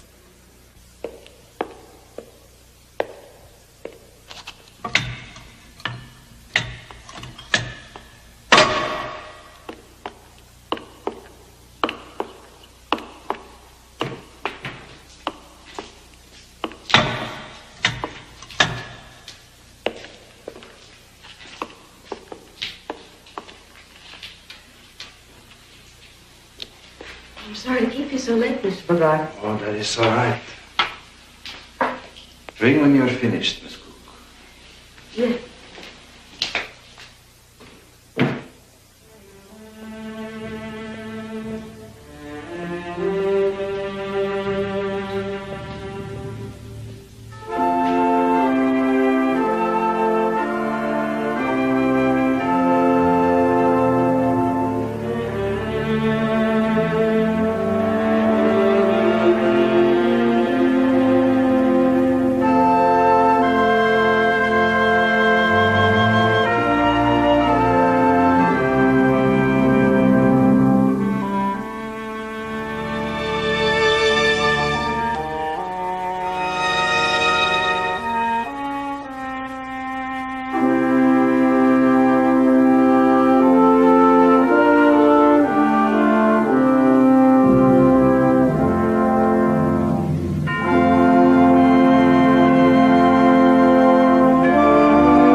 Carbon datings with Aubert. We'll get the mess cleaned up and start to work again.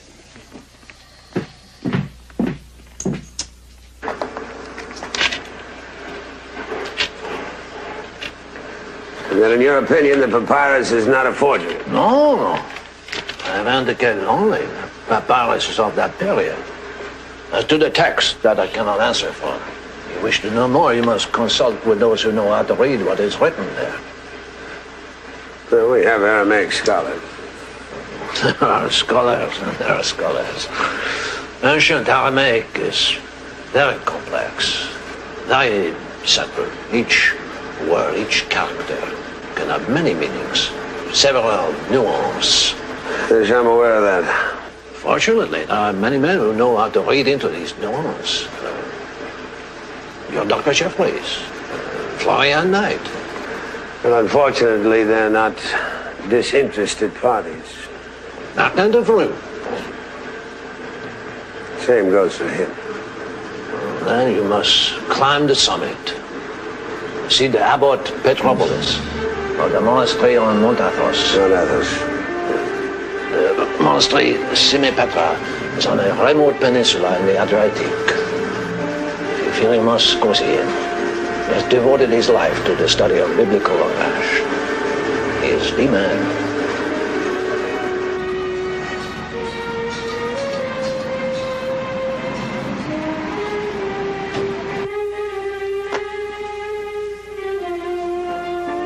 What about Aubert? Aubert can authenticate the date of the papyrus. He cannot translate it. It's just that I climb a mountain and see an abbot metropolis somewhere else. Mount Atlas. Steve, the publication date has been moved up. You have 1,000 things to do in the office. Why do you want to go to Greece? I didn't say I wanted to go. I just think I should go. But it's a waste of time. Maybe. 5 years ago, my father and I went to see the abbot to have him examine the discovery. He authenticated it. Why did you tell me that? You never asked me.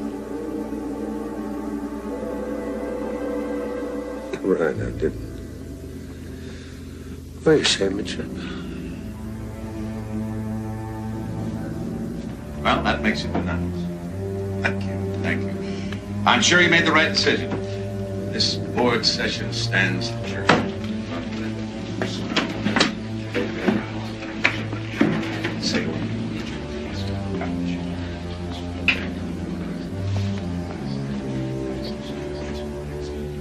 Oh, Steve, I'm glad you're here. The wisdom of the board is that Bogardus must be fired immediately, and I want you to start work with PR. Sure, so they take care of Bogardus. You won't take care of the Bogardus flaw. There's no Bogardus flaw. It's just Bogardus. Lined up against the greatest biblical scholars in the world. Who's going to listen to a degenerate, neurotic librarian? Well, I can think of one person, Martin de Vroom. People listen to Martin de Vroom. That's our promise. You handle the PR. Get to work. I'll be in my office. You know, Mr. Randall, the search for truth is a lot more fascinating than truth itself. What's fascinating me is how you people intend to handle this. Well, we believe in the Word. I believe in selling Bibles. Oh, ye of little faith. I have faith. Can I give you a word of advice? Sure. Just relax and let faith enter your life. Stop fighting it.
My brother and our Lord had died and been resurrected by God, or through medicine and God's will, I'm unable to say.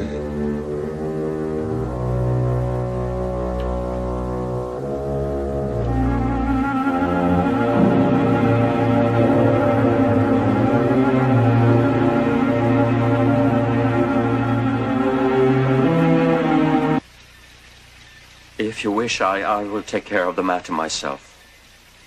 I'll talk to her.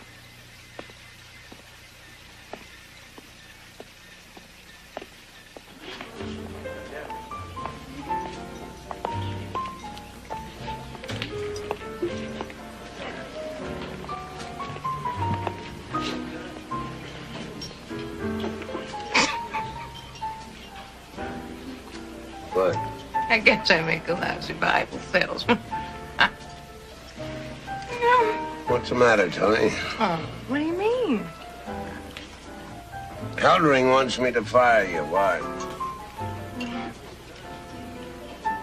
How do I know? I don't think I've killed anyone recently. Knocked over any bank. Tony, come on, come on. What? Stephen, I know. I haven't read the word. I'm not a member of the club. Well, what the hell do you want? The Sermon on the Mount? How about the truth? You want the truth?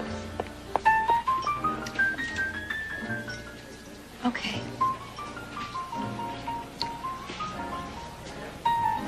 I'm sick of this sanctimonious, Bible-thumping Jesus scene. I am really sick of the word. I am sick of your new holier-than-thou attitude. I'm sick of your distrust. I'm sick of the whole scene, if you want to know.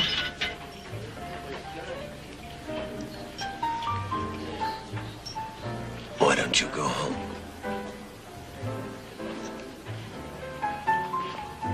If that's what you want, it's fine. But let me tell you something. You're a fraud.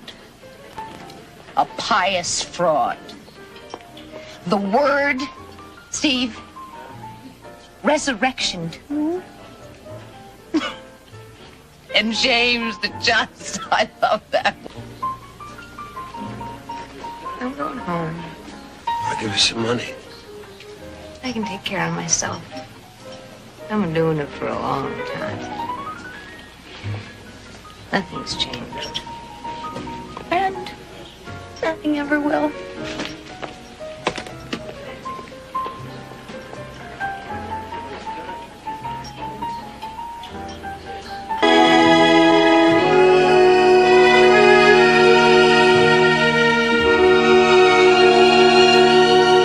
I'll go and check. Okay.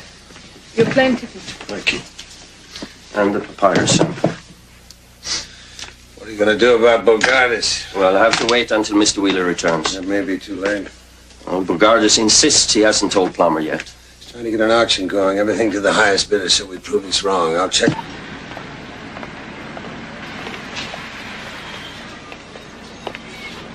Randall! Hello? Floyd, what are you doing in Amsterdam? I don't know why that should come as a surprise to you, Randall. You persuaded Valerie to talk me into it. Don't you want no part of Resurrection 2? Resurrection 2 happens to be the best thing going for a scholar specializing in Aramaic. If only for negative reasons, I couldn't afford to absent myself. Thought you couldn't work with Dr. Jeffers. You convinced me my place was here, and I'm here. Need we say more? Welcome. See you tomorrow. Yes, indeed.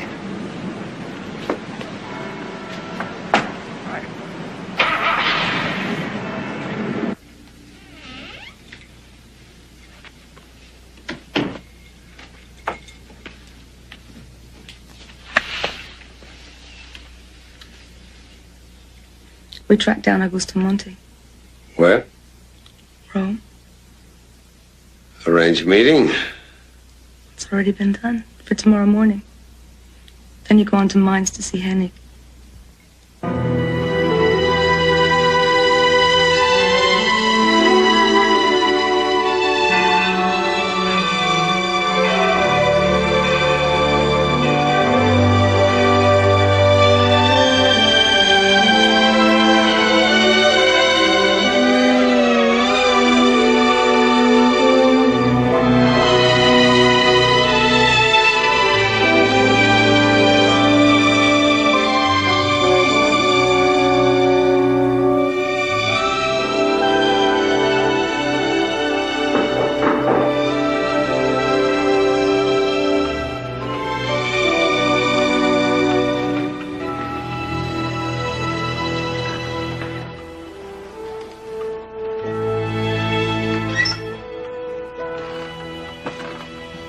I apologize. You came here to see my father, Augusto Monti. And? He's in Egypt. I was told he was going to be here in Rome. He left only hours ago. I am sorry. Well, I'm sorry, too. I came all the way from Amsterdam to say hello to him. What can I say? Why is he in Egypt? If you'll give me a chance. Sure. A chance to do what? A chance to have a drink, to talk, to explain. We'll have a drink. You'll explain. We'll talk. To live for that most of us died. And the rest of us, were sent back. To lead to the Havre. They had lied. Father Pacan, the good shepherd, had lied. The messenger of God had lied. They lied to us. I went to Father Pacan. Help us, I said. Fight for us, for God's sake, do something! You promised us heaven and you Judas goat! You lead us back to hell! Nothing he could do, he said. Out of his hands, he said. He too was a servant, not a master.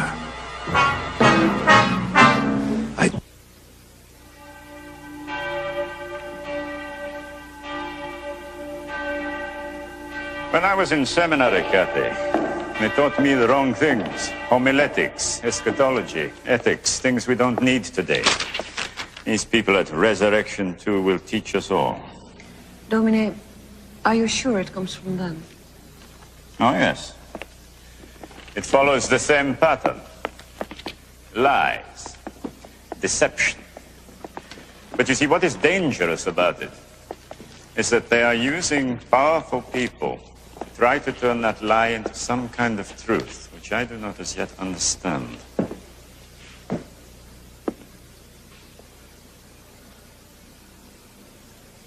And I'm going to stop them. I prayed to Jesus to cure my leg. Died. That day, I died as surely as though I had been shot with a German rifle. Died. And that was the day I decided. Mr. Randall, may I ask you something? Sure. Are you always this rude? Yes. I'd say yes.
Has constantly discredited my father's discoveries.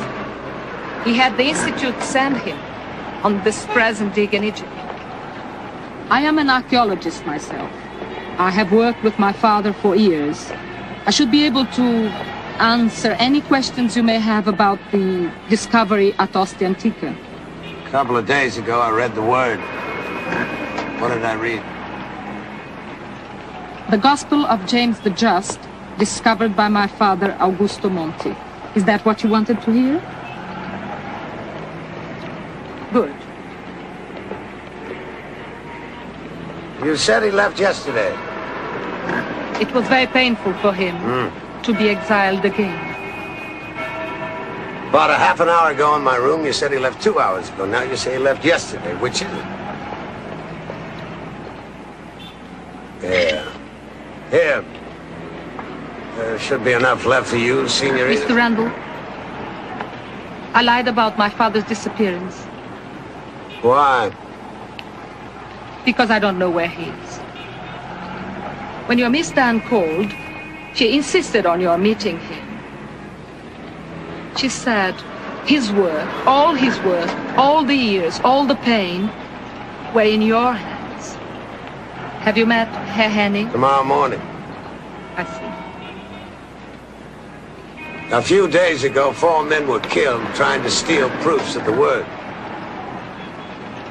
Now, how do I know you're Augusto Monti's target? Ask anybody in Rome. No, thank you.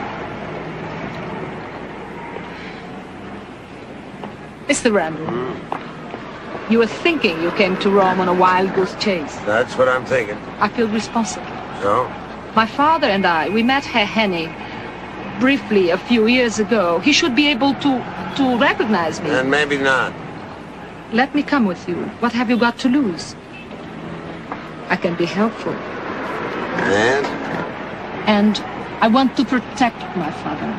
I want to make sure he gets the credit he has worked all his life for. Is there anything wrong with that, Mr. Randall?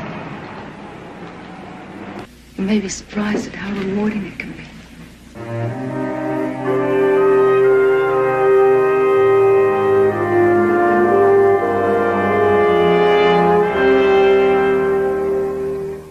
I'm going to see the Abbot Metropolis and get an independent reading. I told you before, my father and I saw the abbot. Where is your faith? It has nothing to do with faith. It has everything to do with faith. I want to hear it for myself.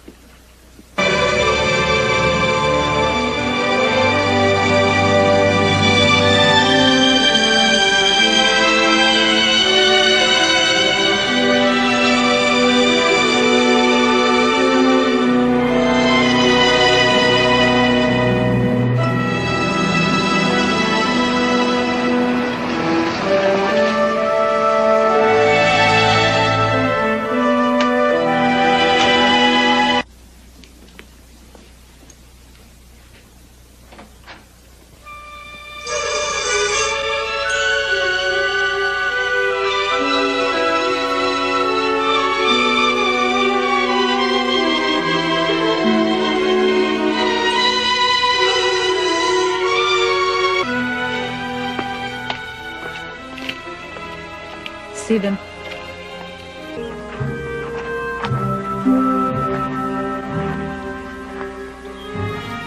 This is where my father has lived for over a year. It is a mental hospital.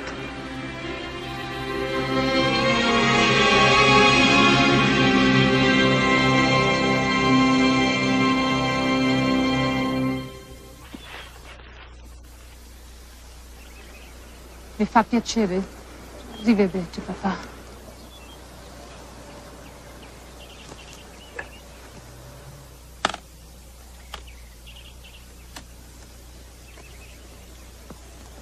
Have him look at this. What do you hope to accomplish? I don't know. Just have him look at it. Papà, ti prego. La conosci?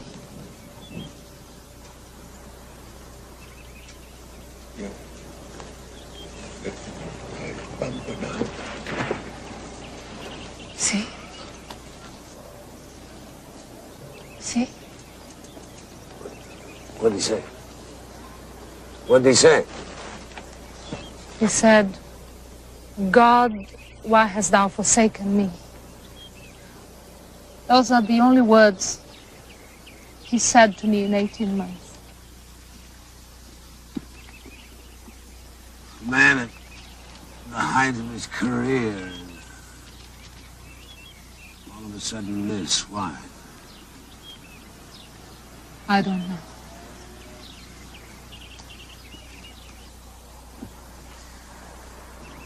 Let's go. Do you think he feels God has abandoned him because he no longer believes in this? I don't know what to think. That's why I'm here. You're here because you have a question. Is my father's find authentic? You need an answer? He is the only person who can give you one. So we will try harder and a little harder.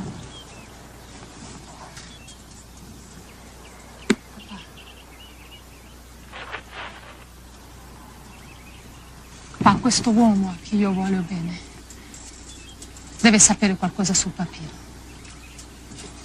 Lui sta rischiando la sua carriera sulla nuova Bibbia basata sulla tua scoperta a Ostia Antica. Aiutalo, papà. Ti prego. Aiutalo. Conosci ogni riga, ogni parola. Non lasciarlo andare avanti in questa impresa se c'è qualcosa che non va, se c'è qualcosa che è stato alterato, se c'è qualcosa qua che non è autentico, papà. Guarda, dimmi, io devo sapere.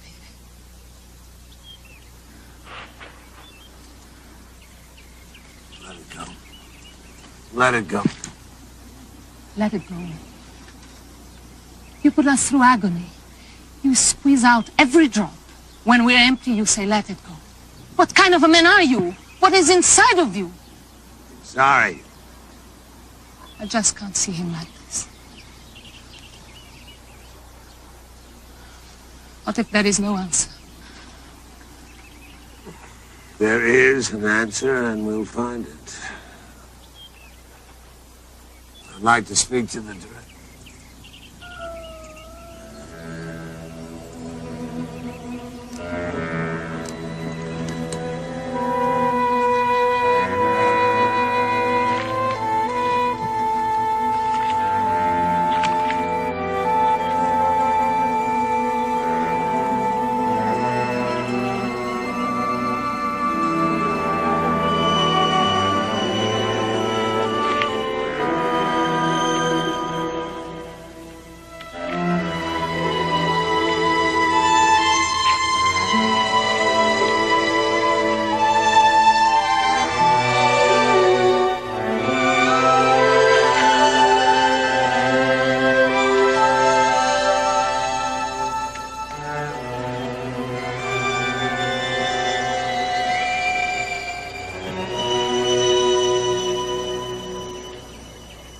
Does it mean anything to you?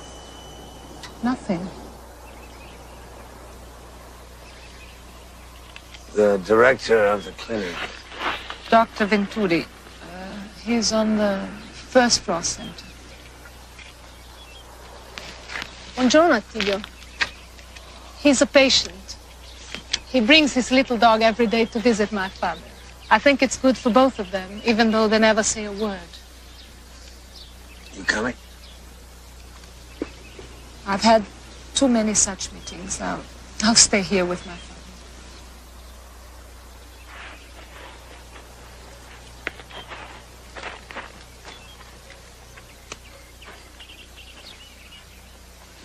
We have tried to reach you. We've used every technique we know. And we failed. He drew this for me. It's fascinating. What does it mean? Well, obviously he's trying to communicate something. You know, this sign, this symbol, was used by the early Christians to recognize each other during the persecution. Perhaps he identifies with it. How about the, what is it, a spear? Yes, it would seem to have a negative connotation, but who knows? How long has he been like that? He was admitted over a year ago. But since then, almost nothing. He's a man running away from the world. Actually, we know very little of this case. What do you know? Only that when the professor suffered his breakdown, he was returning to the university from an appointment outside.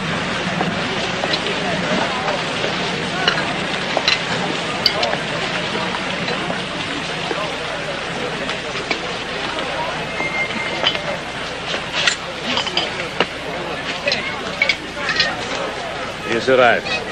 just over there.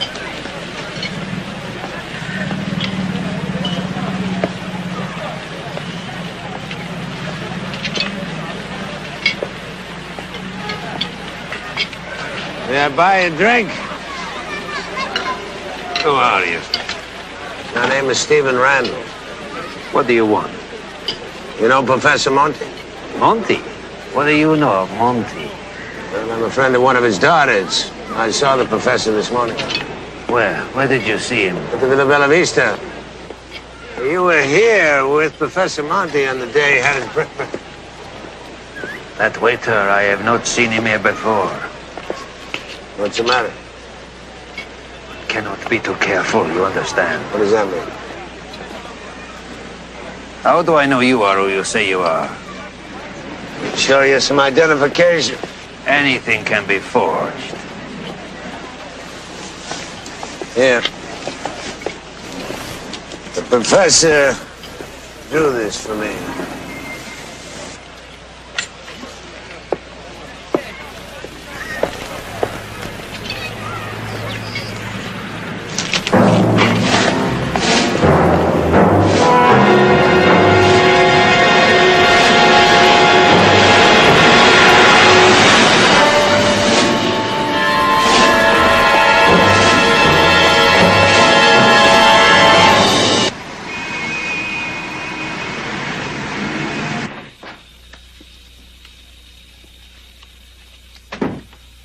Steve? How was your trip? Instructive. But not conclusive? The abbot said he wanted to see the original. I see. He also said that for over 1,000 years, women were not allowed in Mount Athos. You never met Petropolis? Your father never took Yes, them? yes. I lied. Why? I wanted to protect him. Why in the hell does Augusto Monti need so much protection? Because he cannot protect himself. Steve, if I'll take you to him, will that answer some of your questions? It'll be a start. I'll go to Rome then to make the arrangements. All right. Steve, I love you. Remember that.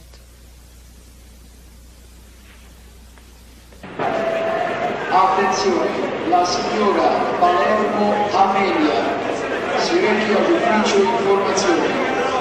La signora Amelia Palermo all'ufficio informazioni. No sleeping accommodations? Well, this is all I could get. We can talk. No, you talk, I'll sleep. At least you're consistent. Here we are.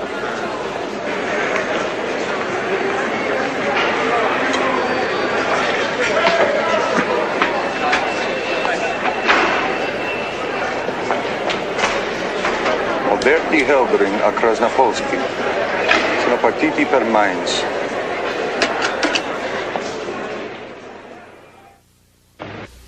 Dr. Venturi said that on the day your father suffered his breakdown, that he'd just come back from an appointment. I'd like to know who he talked to that day. I don't know.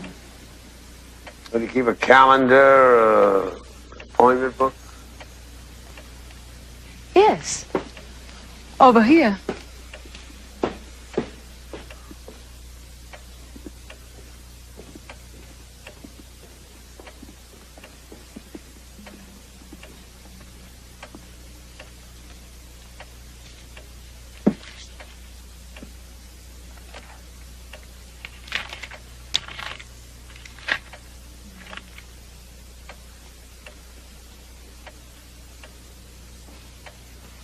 Robert LeBrun.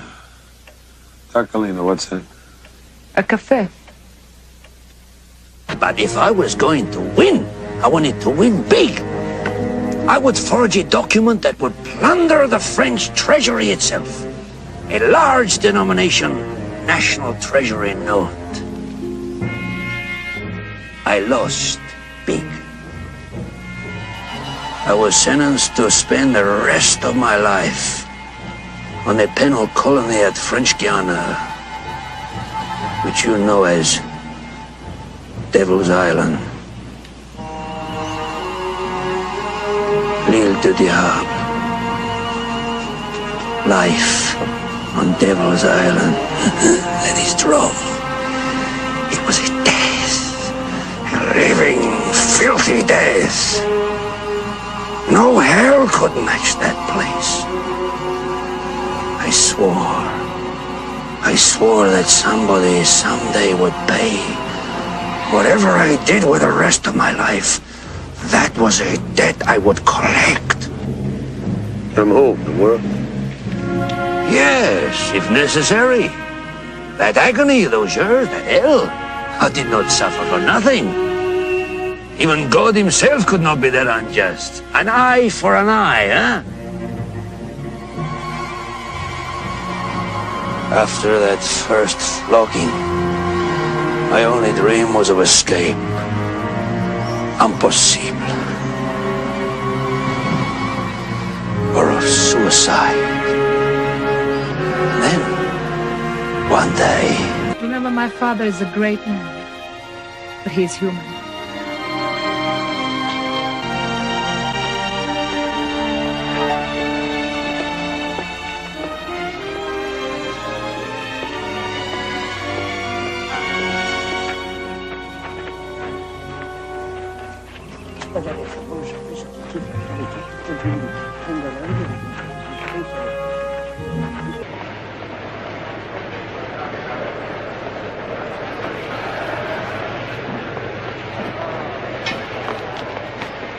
You get the car.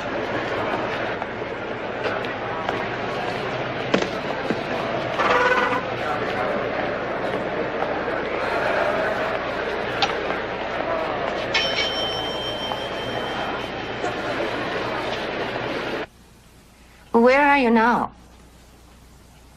Did you see Professor Monty? Well, why not? Oh, I see. Oh, that's nice. Oh, of course. I'm not jealous. When are you coming back here? Is she coming with you? Okay, Steve. I'm sorry. Steve, call me. I miss you. Bye.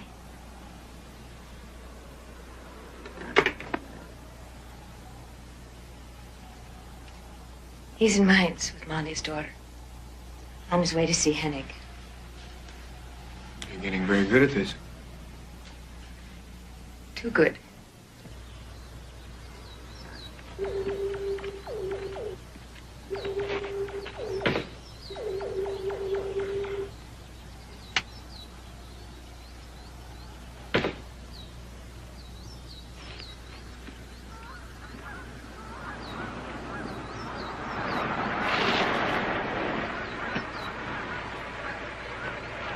I'm Stephen Randall. I have an appointment to see Herr Hennig. Thank you.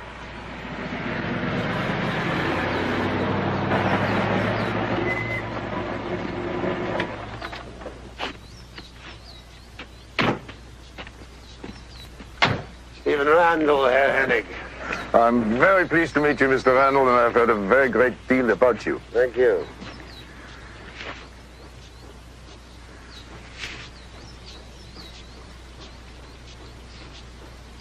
Oh, my God. My memory is not what it used to be. It's Professor Monty's daughter, Angela. How are you? And how's your father? He's fine, Herr Hennig. Thank you. Good. Welcome to Mainz. Did you know that we are at present on a limited run of the Advanced Pulpit Edition, and as soon as Resurrection 2 is announced, we shall be in full production. Can you get the copies out in time? Follow me. It has nothing to do with me. So we need a Nazi for a publisher.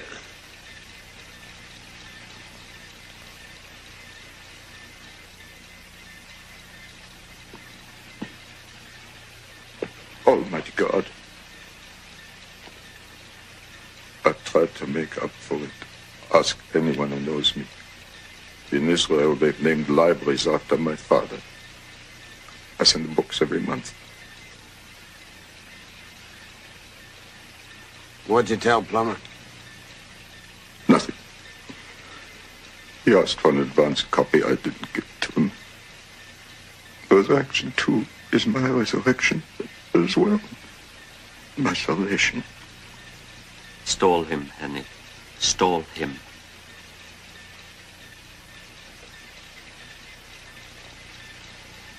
I swear to you, whatever Plummer learns, he won't learn from me. Will you excuse me, please?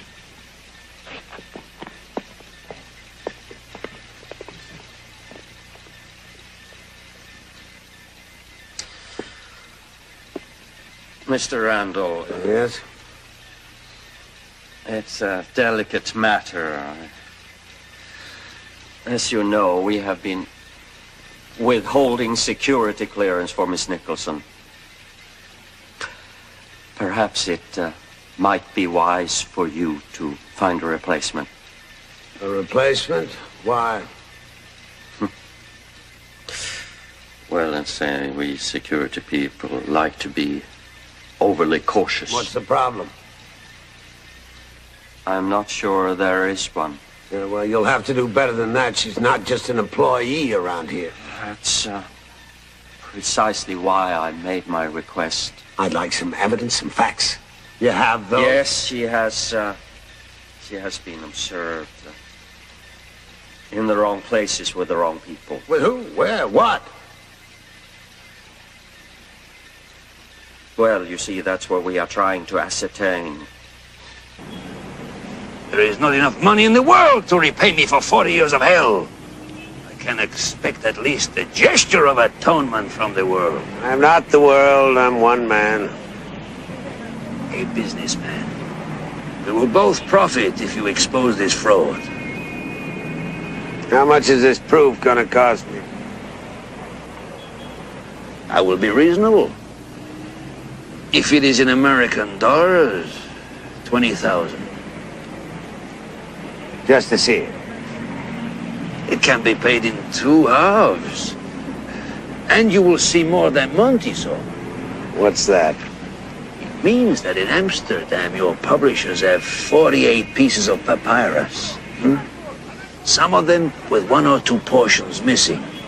9 lacunae in all. I have them. Each irregular piece of papyrus missing from a Resurrection 2 papyrus will fit perfectly back into it like the pieces of a jigsaw puzzle.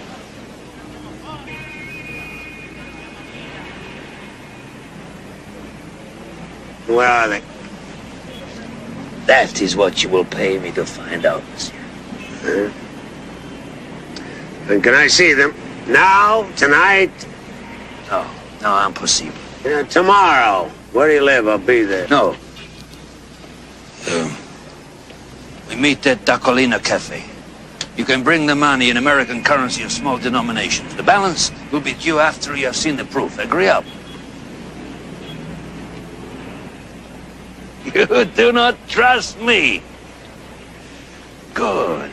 I like a cautious man. I came to Europe looking for a miracle. I went to Lourdes, Lisieux, Turin. He never heard me. Laurie, did this happen after you read the word? Yes. I saw Jesus. Who was going to pay? I vowed revenge. Eternal revenge. Not on that one clergyman, but on the church. Christianity. Christ himself. During the endless years of my second imprisonment, I made myself an expert on New Testament lore, on Aramaic, and Greek, on papyrus. Pacan, the good Christian, forgave me. What specialized books and materials Pacan could not supply were purchased through the prison underground, with funds provided by my forgeries of medieval manuscripts, mailed to Paris by a cooperative guard who took a 30% commission. Then, in 1953, the prison colony at Devil's Island was abandoned. We were returned to the mother country and set free. I was now ready to begin. What made you think you could fool scholars and theologians? By learning more than any of them. Revenge, Randall, is a powerful motive. More powerful than love. How did you make a papyrus? Did it pass their tests? By not making them.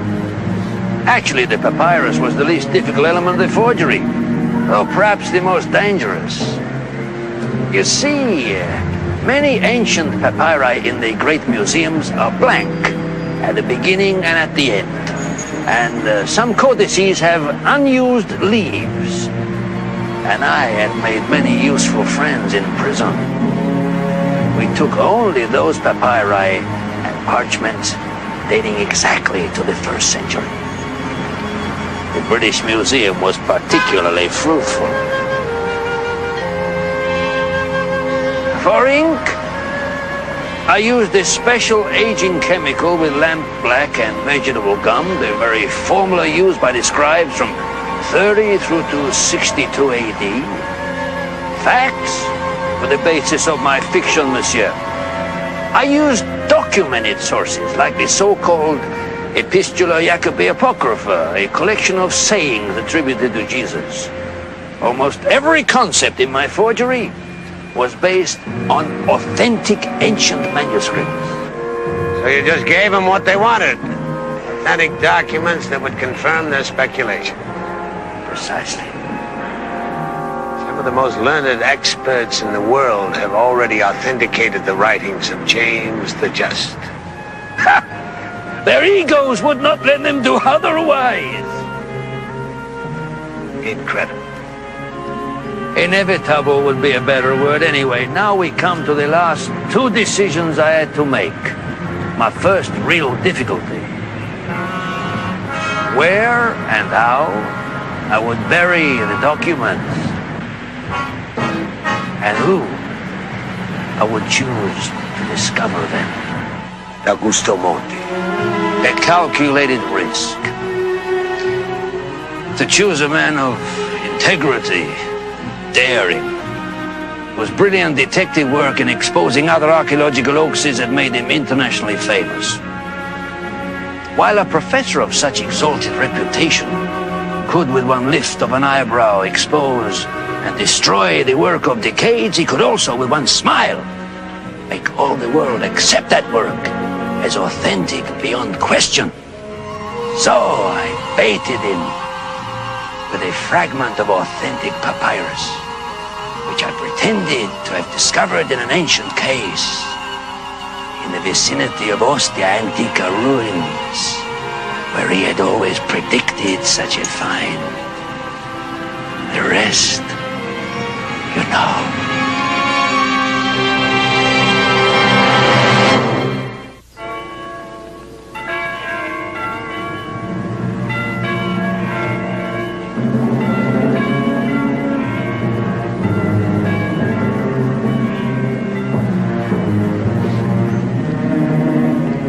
The esteemed professor was, of course, overjoyed by his great find, as was I, the perpetrator of this great hoax. To give you money for your help?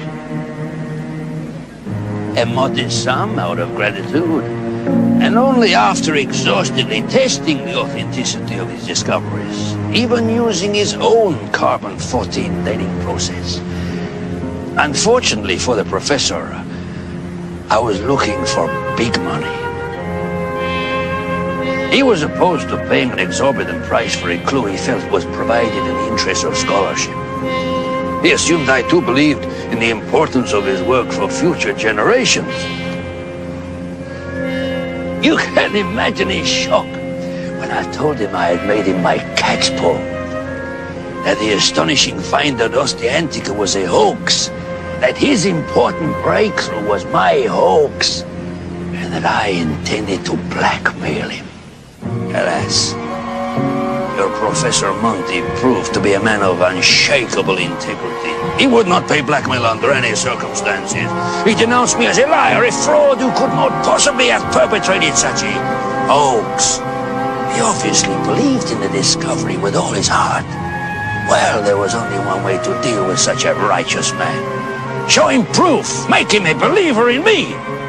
So I took him to the same church where I revealed the great lie to you, my friend. I showed him a fragment that fit into the lacuna or gap in papyrus number 3. You must remember that Monty knew every jagged edge and hole, every Aramaic character of the original. He saw almost instantly that this fragment bore the missing words in James' list of the Brethren of Jesus. He knew it would fit exactly into the irregular gap in the papyrus he had found in Ostiantica. He realized what that meant. I was telling the truth. His beautiful bubble burst just like that. What could I do? I had nothing against Monty. I meant him no harm. I needed someone. Monty was the obvious choice. I did not expect to drive him mad, to put him in Bella Vista. But you did. So be it. I will add it to my other sins. If Monty had given you the money, would that have kept you quiet? You really think that any amount of money would have kept me from my purpose? The destruction of Christianity. Precisely. Monty was perfect for his part. Now you are for yours. You have convinced me. Why not Cedric Plummer? He's already attacked Resurrection 2. Yeah, I do not trust Plummer working for a clergyman. I am not a fool. The church would acquire the proof of my hoax, and then they would suppress it to protect their false Bible. I'm not convinced. You will believe, Mr. Randall, just as Monty did, after you have seen my proof. What you intend to sell me? Why not? He spoke to me. It is a miracle. Is it?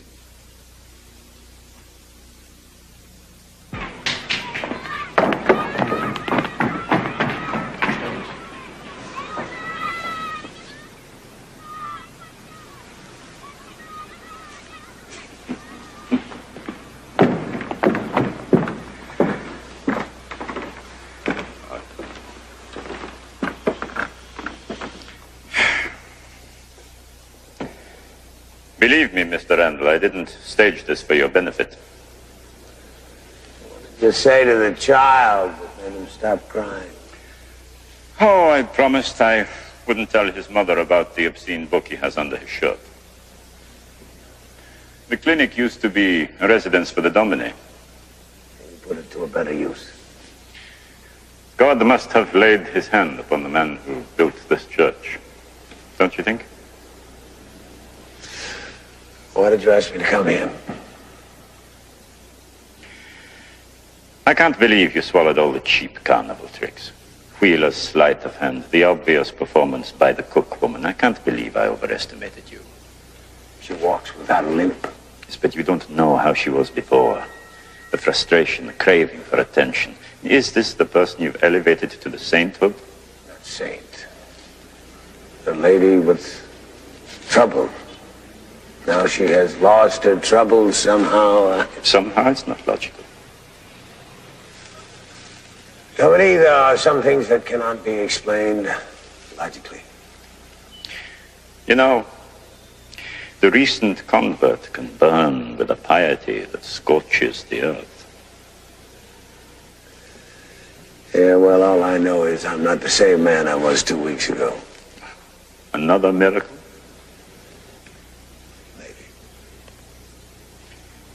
You know, you belong with us, not with those salesmen at Resurrection 2. You're not in the selling business, Dominique?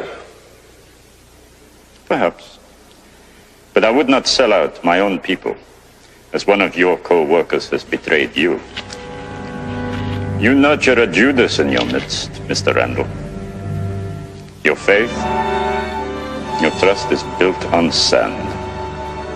Resurrection 2, Randall, faith, Randall, like your book of James the Just. It lies.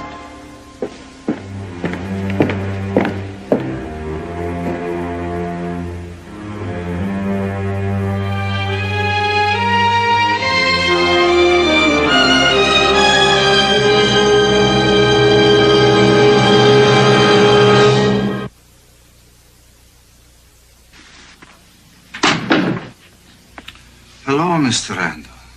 What can I do for you? Leave. What? You're fired. Why? The room and plumber. Ah, I'd like you out of here now. perhaps. You see, Mr. Randall, if I go, Resurrection 2 goes with me. I have found a flaw in the new Bible. That's impossible. The book of James the Just is a hoax. On papyrus number 9, line 4, it reads that in the year 49 AD, Jesus made a pilgrimage to the city of Carthota and preached in the temple there. Correct. So? In 48, a full year before the date cited by James, the temple at Carthota was destroyed by an earthquake. Jesus preached in a temple that no longer existed. Unless you believe this is a miracle, Randall, you have to believe it's a fraud.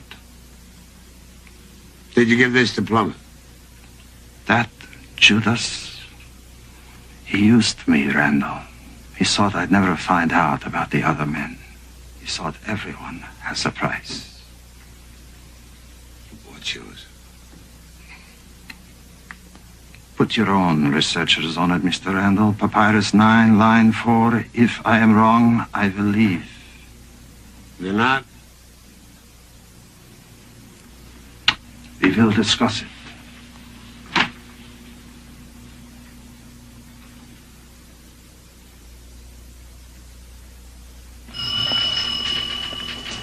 Have you reached Wheeler? He's in Mines. The best I could do in half an hour. Thanks, Oscar. Well, In Mines till tomorrow. how about Jeffries? Yes, he said he's on his way with his notes. Falls. Mr. Randall, we've got something new. So new, in fact, that it will make all versions of the New Testament completely obsolete. What's so new about your Bible, George? There I have a bit of a problem. I've already told you more about this project than I should, considering that you haven't signed on with us enthusiastically, but I can tell you this, that archaeologists now are constantly turning up information that sheds a whole new light on early Christian times. But I'm sorry. I'm very, very sorry, but I must have misunderstood Ogden Towery, because he told me that your presence here this morning meant that you were with us 100% in this project. Ogden Towery does not speak for Randall and Associates, Mr. Wheeler. Sorry. So am I.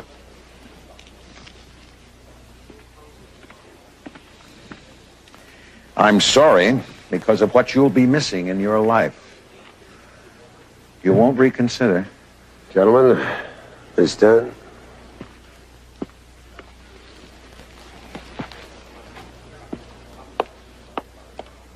That's our man.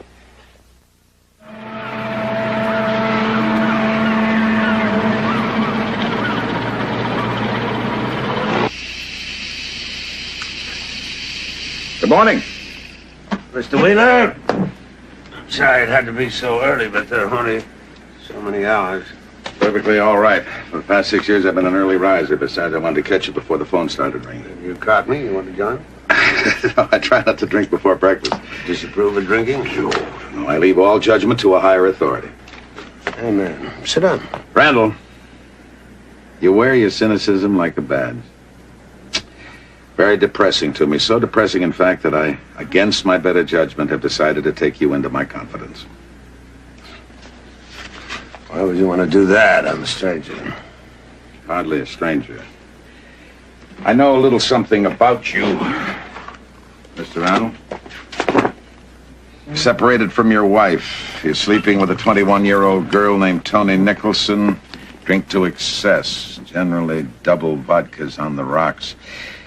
And so on. However, I do have testimony from your clients that none of them ever felt they misplaced their faith in you. That's flattering. That I'm not crazy about. The only people that don't have dossiers on them these days are the unborn, Mr. Randall. I want you to come with me right now. Back to my office. I've got a car waiting downstairs, and I'm going to show you why you must join our crusade. 6 years ago, a leading archaeologist in Italy, a man named Augusto Monti, was digging near a place called Ostia Antica. Now, that was a seaport town for Rome during the 1st century. And he made a discovery that's going to change history. He discovered some antique documents, over a dozen papyrus leaves, that tell a story that's going to dazzle the Christian world. They are the lost source of the so-called Q document.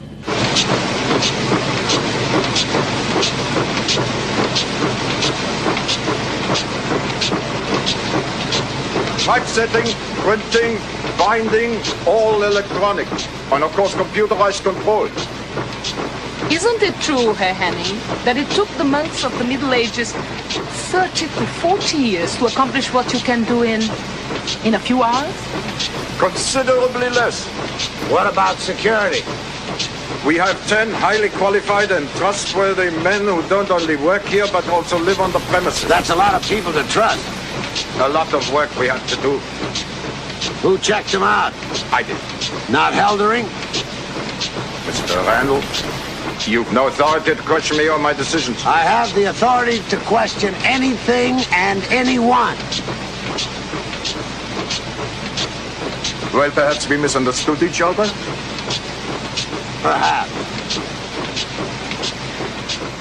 Herr Henning, telephone. Oh, excuse me one moment, please.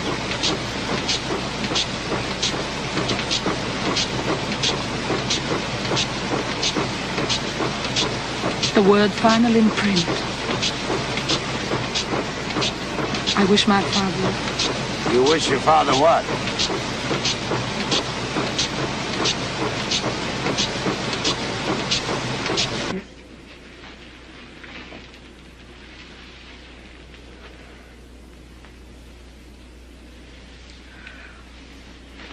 Thank you, Mr. Randall.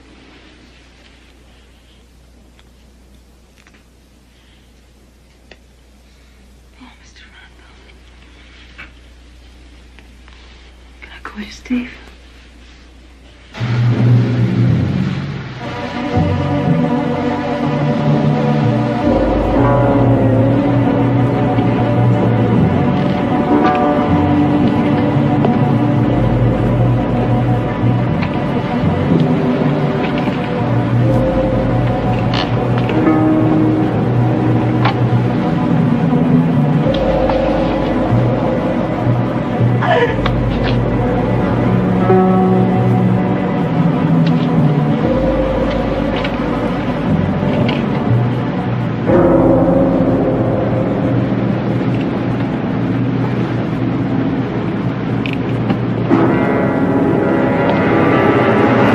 James the Just.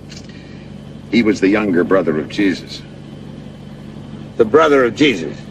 Oh, yes. And when you read the translations, you'll be even more astounded, Mr. Randall, because they give in minute detail the life of Jesus Christ, the real Jesus Christ. The man walking this earth is a man among men. And that's the least of it. Because they also record that Jesus Christ did not die on the cross. Research. Research. At a time like this? What Research. George, something has come up, and Something has indeed come up. It's that you get back to Amsterdam this minute and go back to work. I can't do that. Press conference is Friday. Your press conference. George, there may not be a press conference. There may not be an announcement. Pray, why not? Because the gospel, according to James, may be a forgery. Heaven help us, the man's insane. I met a man by the name of Lebrun. He claims to be the forger. His story could be true. I just think we should not make the announcement until we check it out. That, of course, is impossible. DeVroom, Plummer... DeVroom and Plummer hired this worm to destroy Resurrection 2. Maybe. But his story makes sense. It could be true. Don't you see what they're doing? Steve Christ is with us. Sure. Don't deny him again. These men are wearing the many faces of his betrayer. Don't you be a Judas, please. See LeBron tomorrow. And when he's proven false, of course, you know there'll be another. Maybe. All right. You get back to New York right now. I'll get somebody else to take over here. George, ain't gonna do that, George. Really? Yeah, you can fire me, but I can't walk away from this. I got too much invested. I'm in, and I'm in to stay. With or without Resurrection 2, with or without you.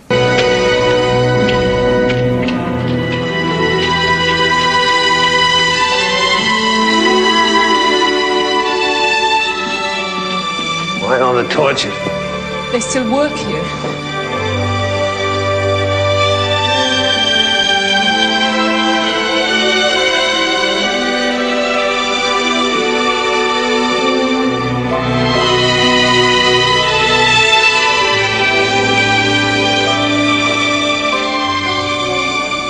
Those are primitive pictures drawn by the early Christians, graffiti. Ictus, the Greek word for fish. It's also an acronym. The initials stand for Jesus Christ. Even then, the dove was a sign for peace. They used the anchor as a disguise for the crucifix. That wall could have concealed an underground vault where a Christian family might have buried its dead and kept those signs of faith cut into the rock.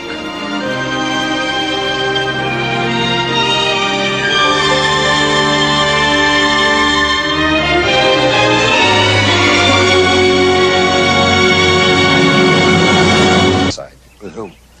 We don't know. That's all? That's all.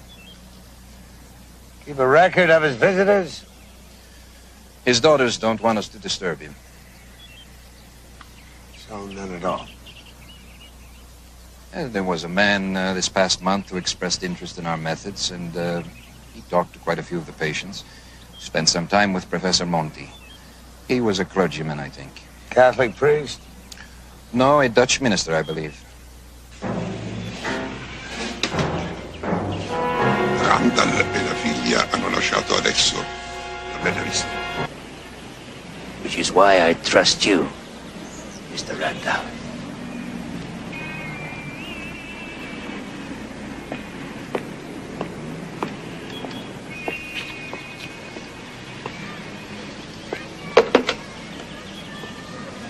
Operator, I'd like to call Paris, France. First in person to Mr. Sam Halsey. That's right, Halsey. He's with the New York Times Bureau in Paris. Yeah, call me back.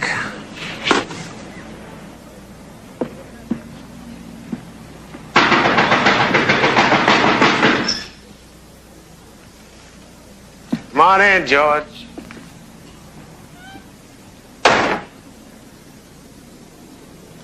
Why in the name of all that's pure are you still in Rome? Why didn't you answer my call? Please. What's going on? Doing...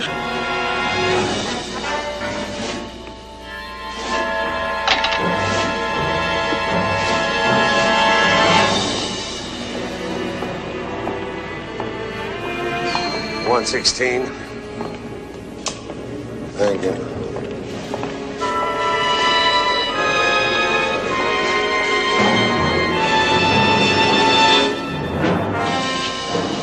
Randall.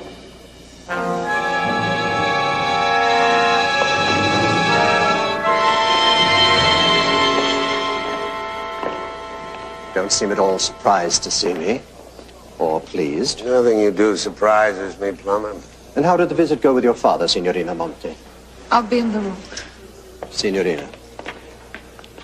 You're one of the doctors on the payroll at Bella Vista? That's somewhat like asking a magician to look up his sleeve. What do you want, Plummer? Do me the kindness of meeting me at the Caracalla Baths in 1 hour. Why should I? Because you're looking for the truth, as I am.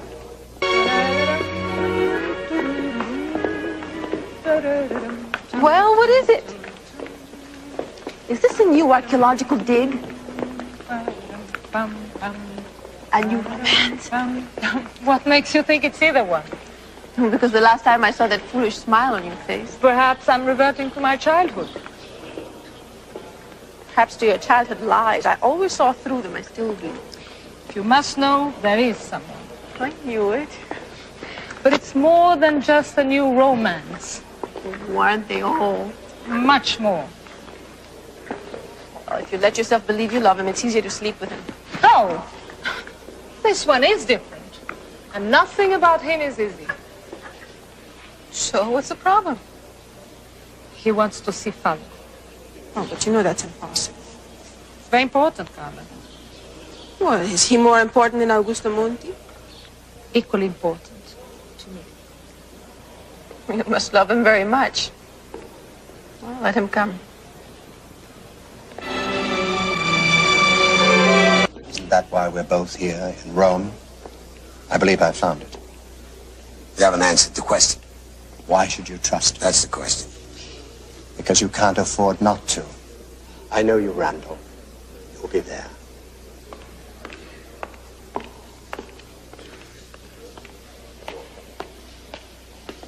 They of their own accord to once again authenticate Resurrection 2.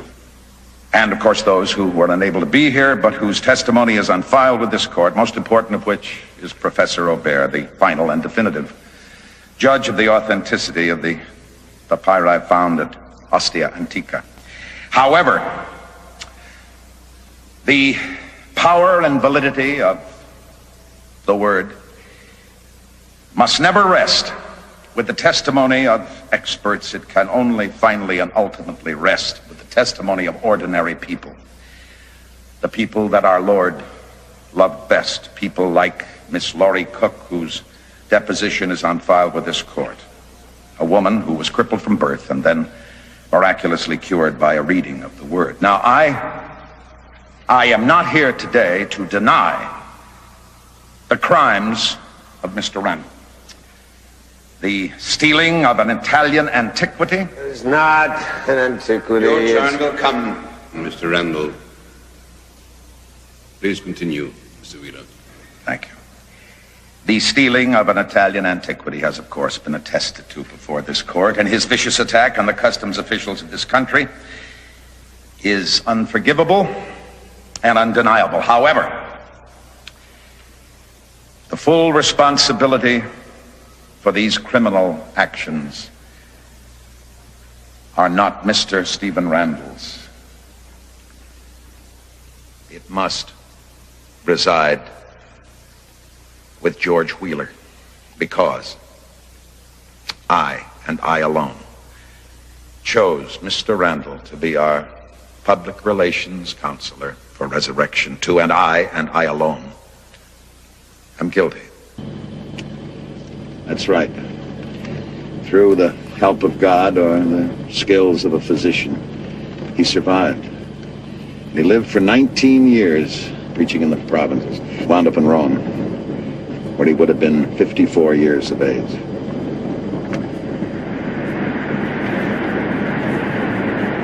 this is a blow-up of one portion of the total manuscript. Now, of course, to the untrained eye, it's relatively meaningless, but at least it'll give you some idea of the antiquity of the entire document. Now, 21 of the world's great biblical scholars verified the authenticity of the document. Some of them worked on the Dead Sea Scrolls. This is still your business.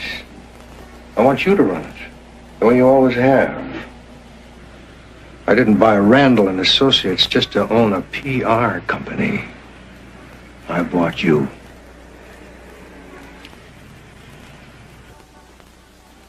What I'm telling you is, I'm about to make you a very rich man. Rich means free to do whatever the hell you want. When you get home at night. At night, the world is yours. During the day, you can't have it both ways. You know what I mean?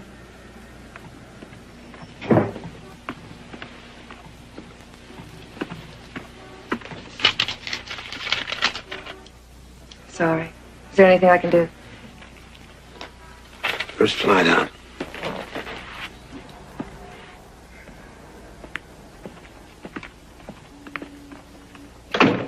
You're on flight 761, and the ticket is at the airport.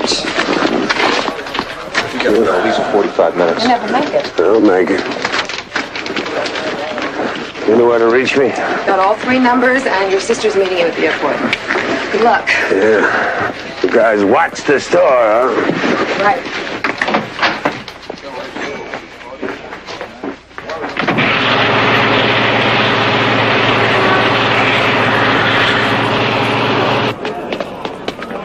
Call Tony for me. I didn't get a chance. Yeah, do I get her at your place?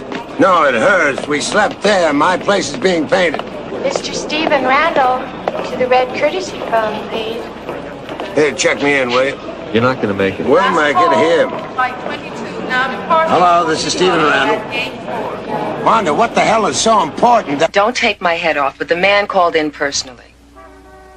I told him that, but he wants to be sure you'll see him the minute you get back.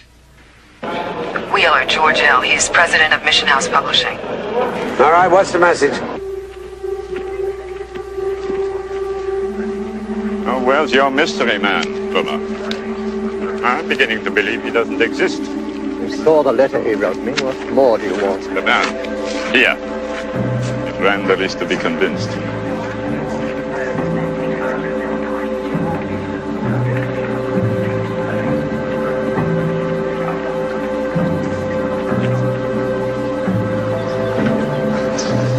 Wait.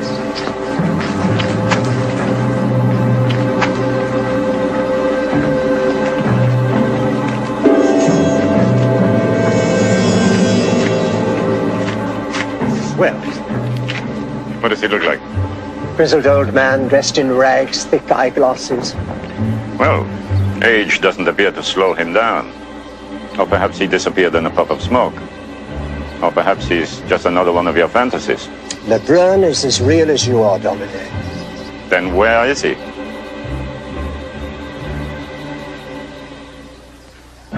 Damn, it's you. He's recognized you. Probably thinks I'm trafficking with the church. Come, you can't expect me to believe that. I was foolish to accept your story on so little evidence. I've been in this business too long not to detect the smell of truth. I'd stake my reputation on Robert Lebrun. I doubt if Mr. Randall would be suitably impressed with your reputation to believe anything staked on it, sir. Find Lebrun, if Lebrun exists.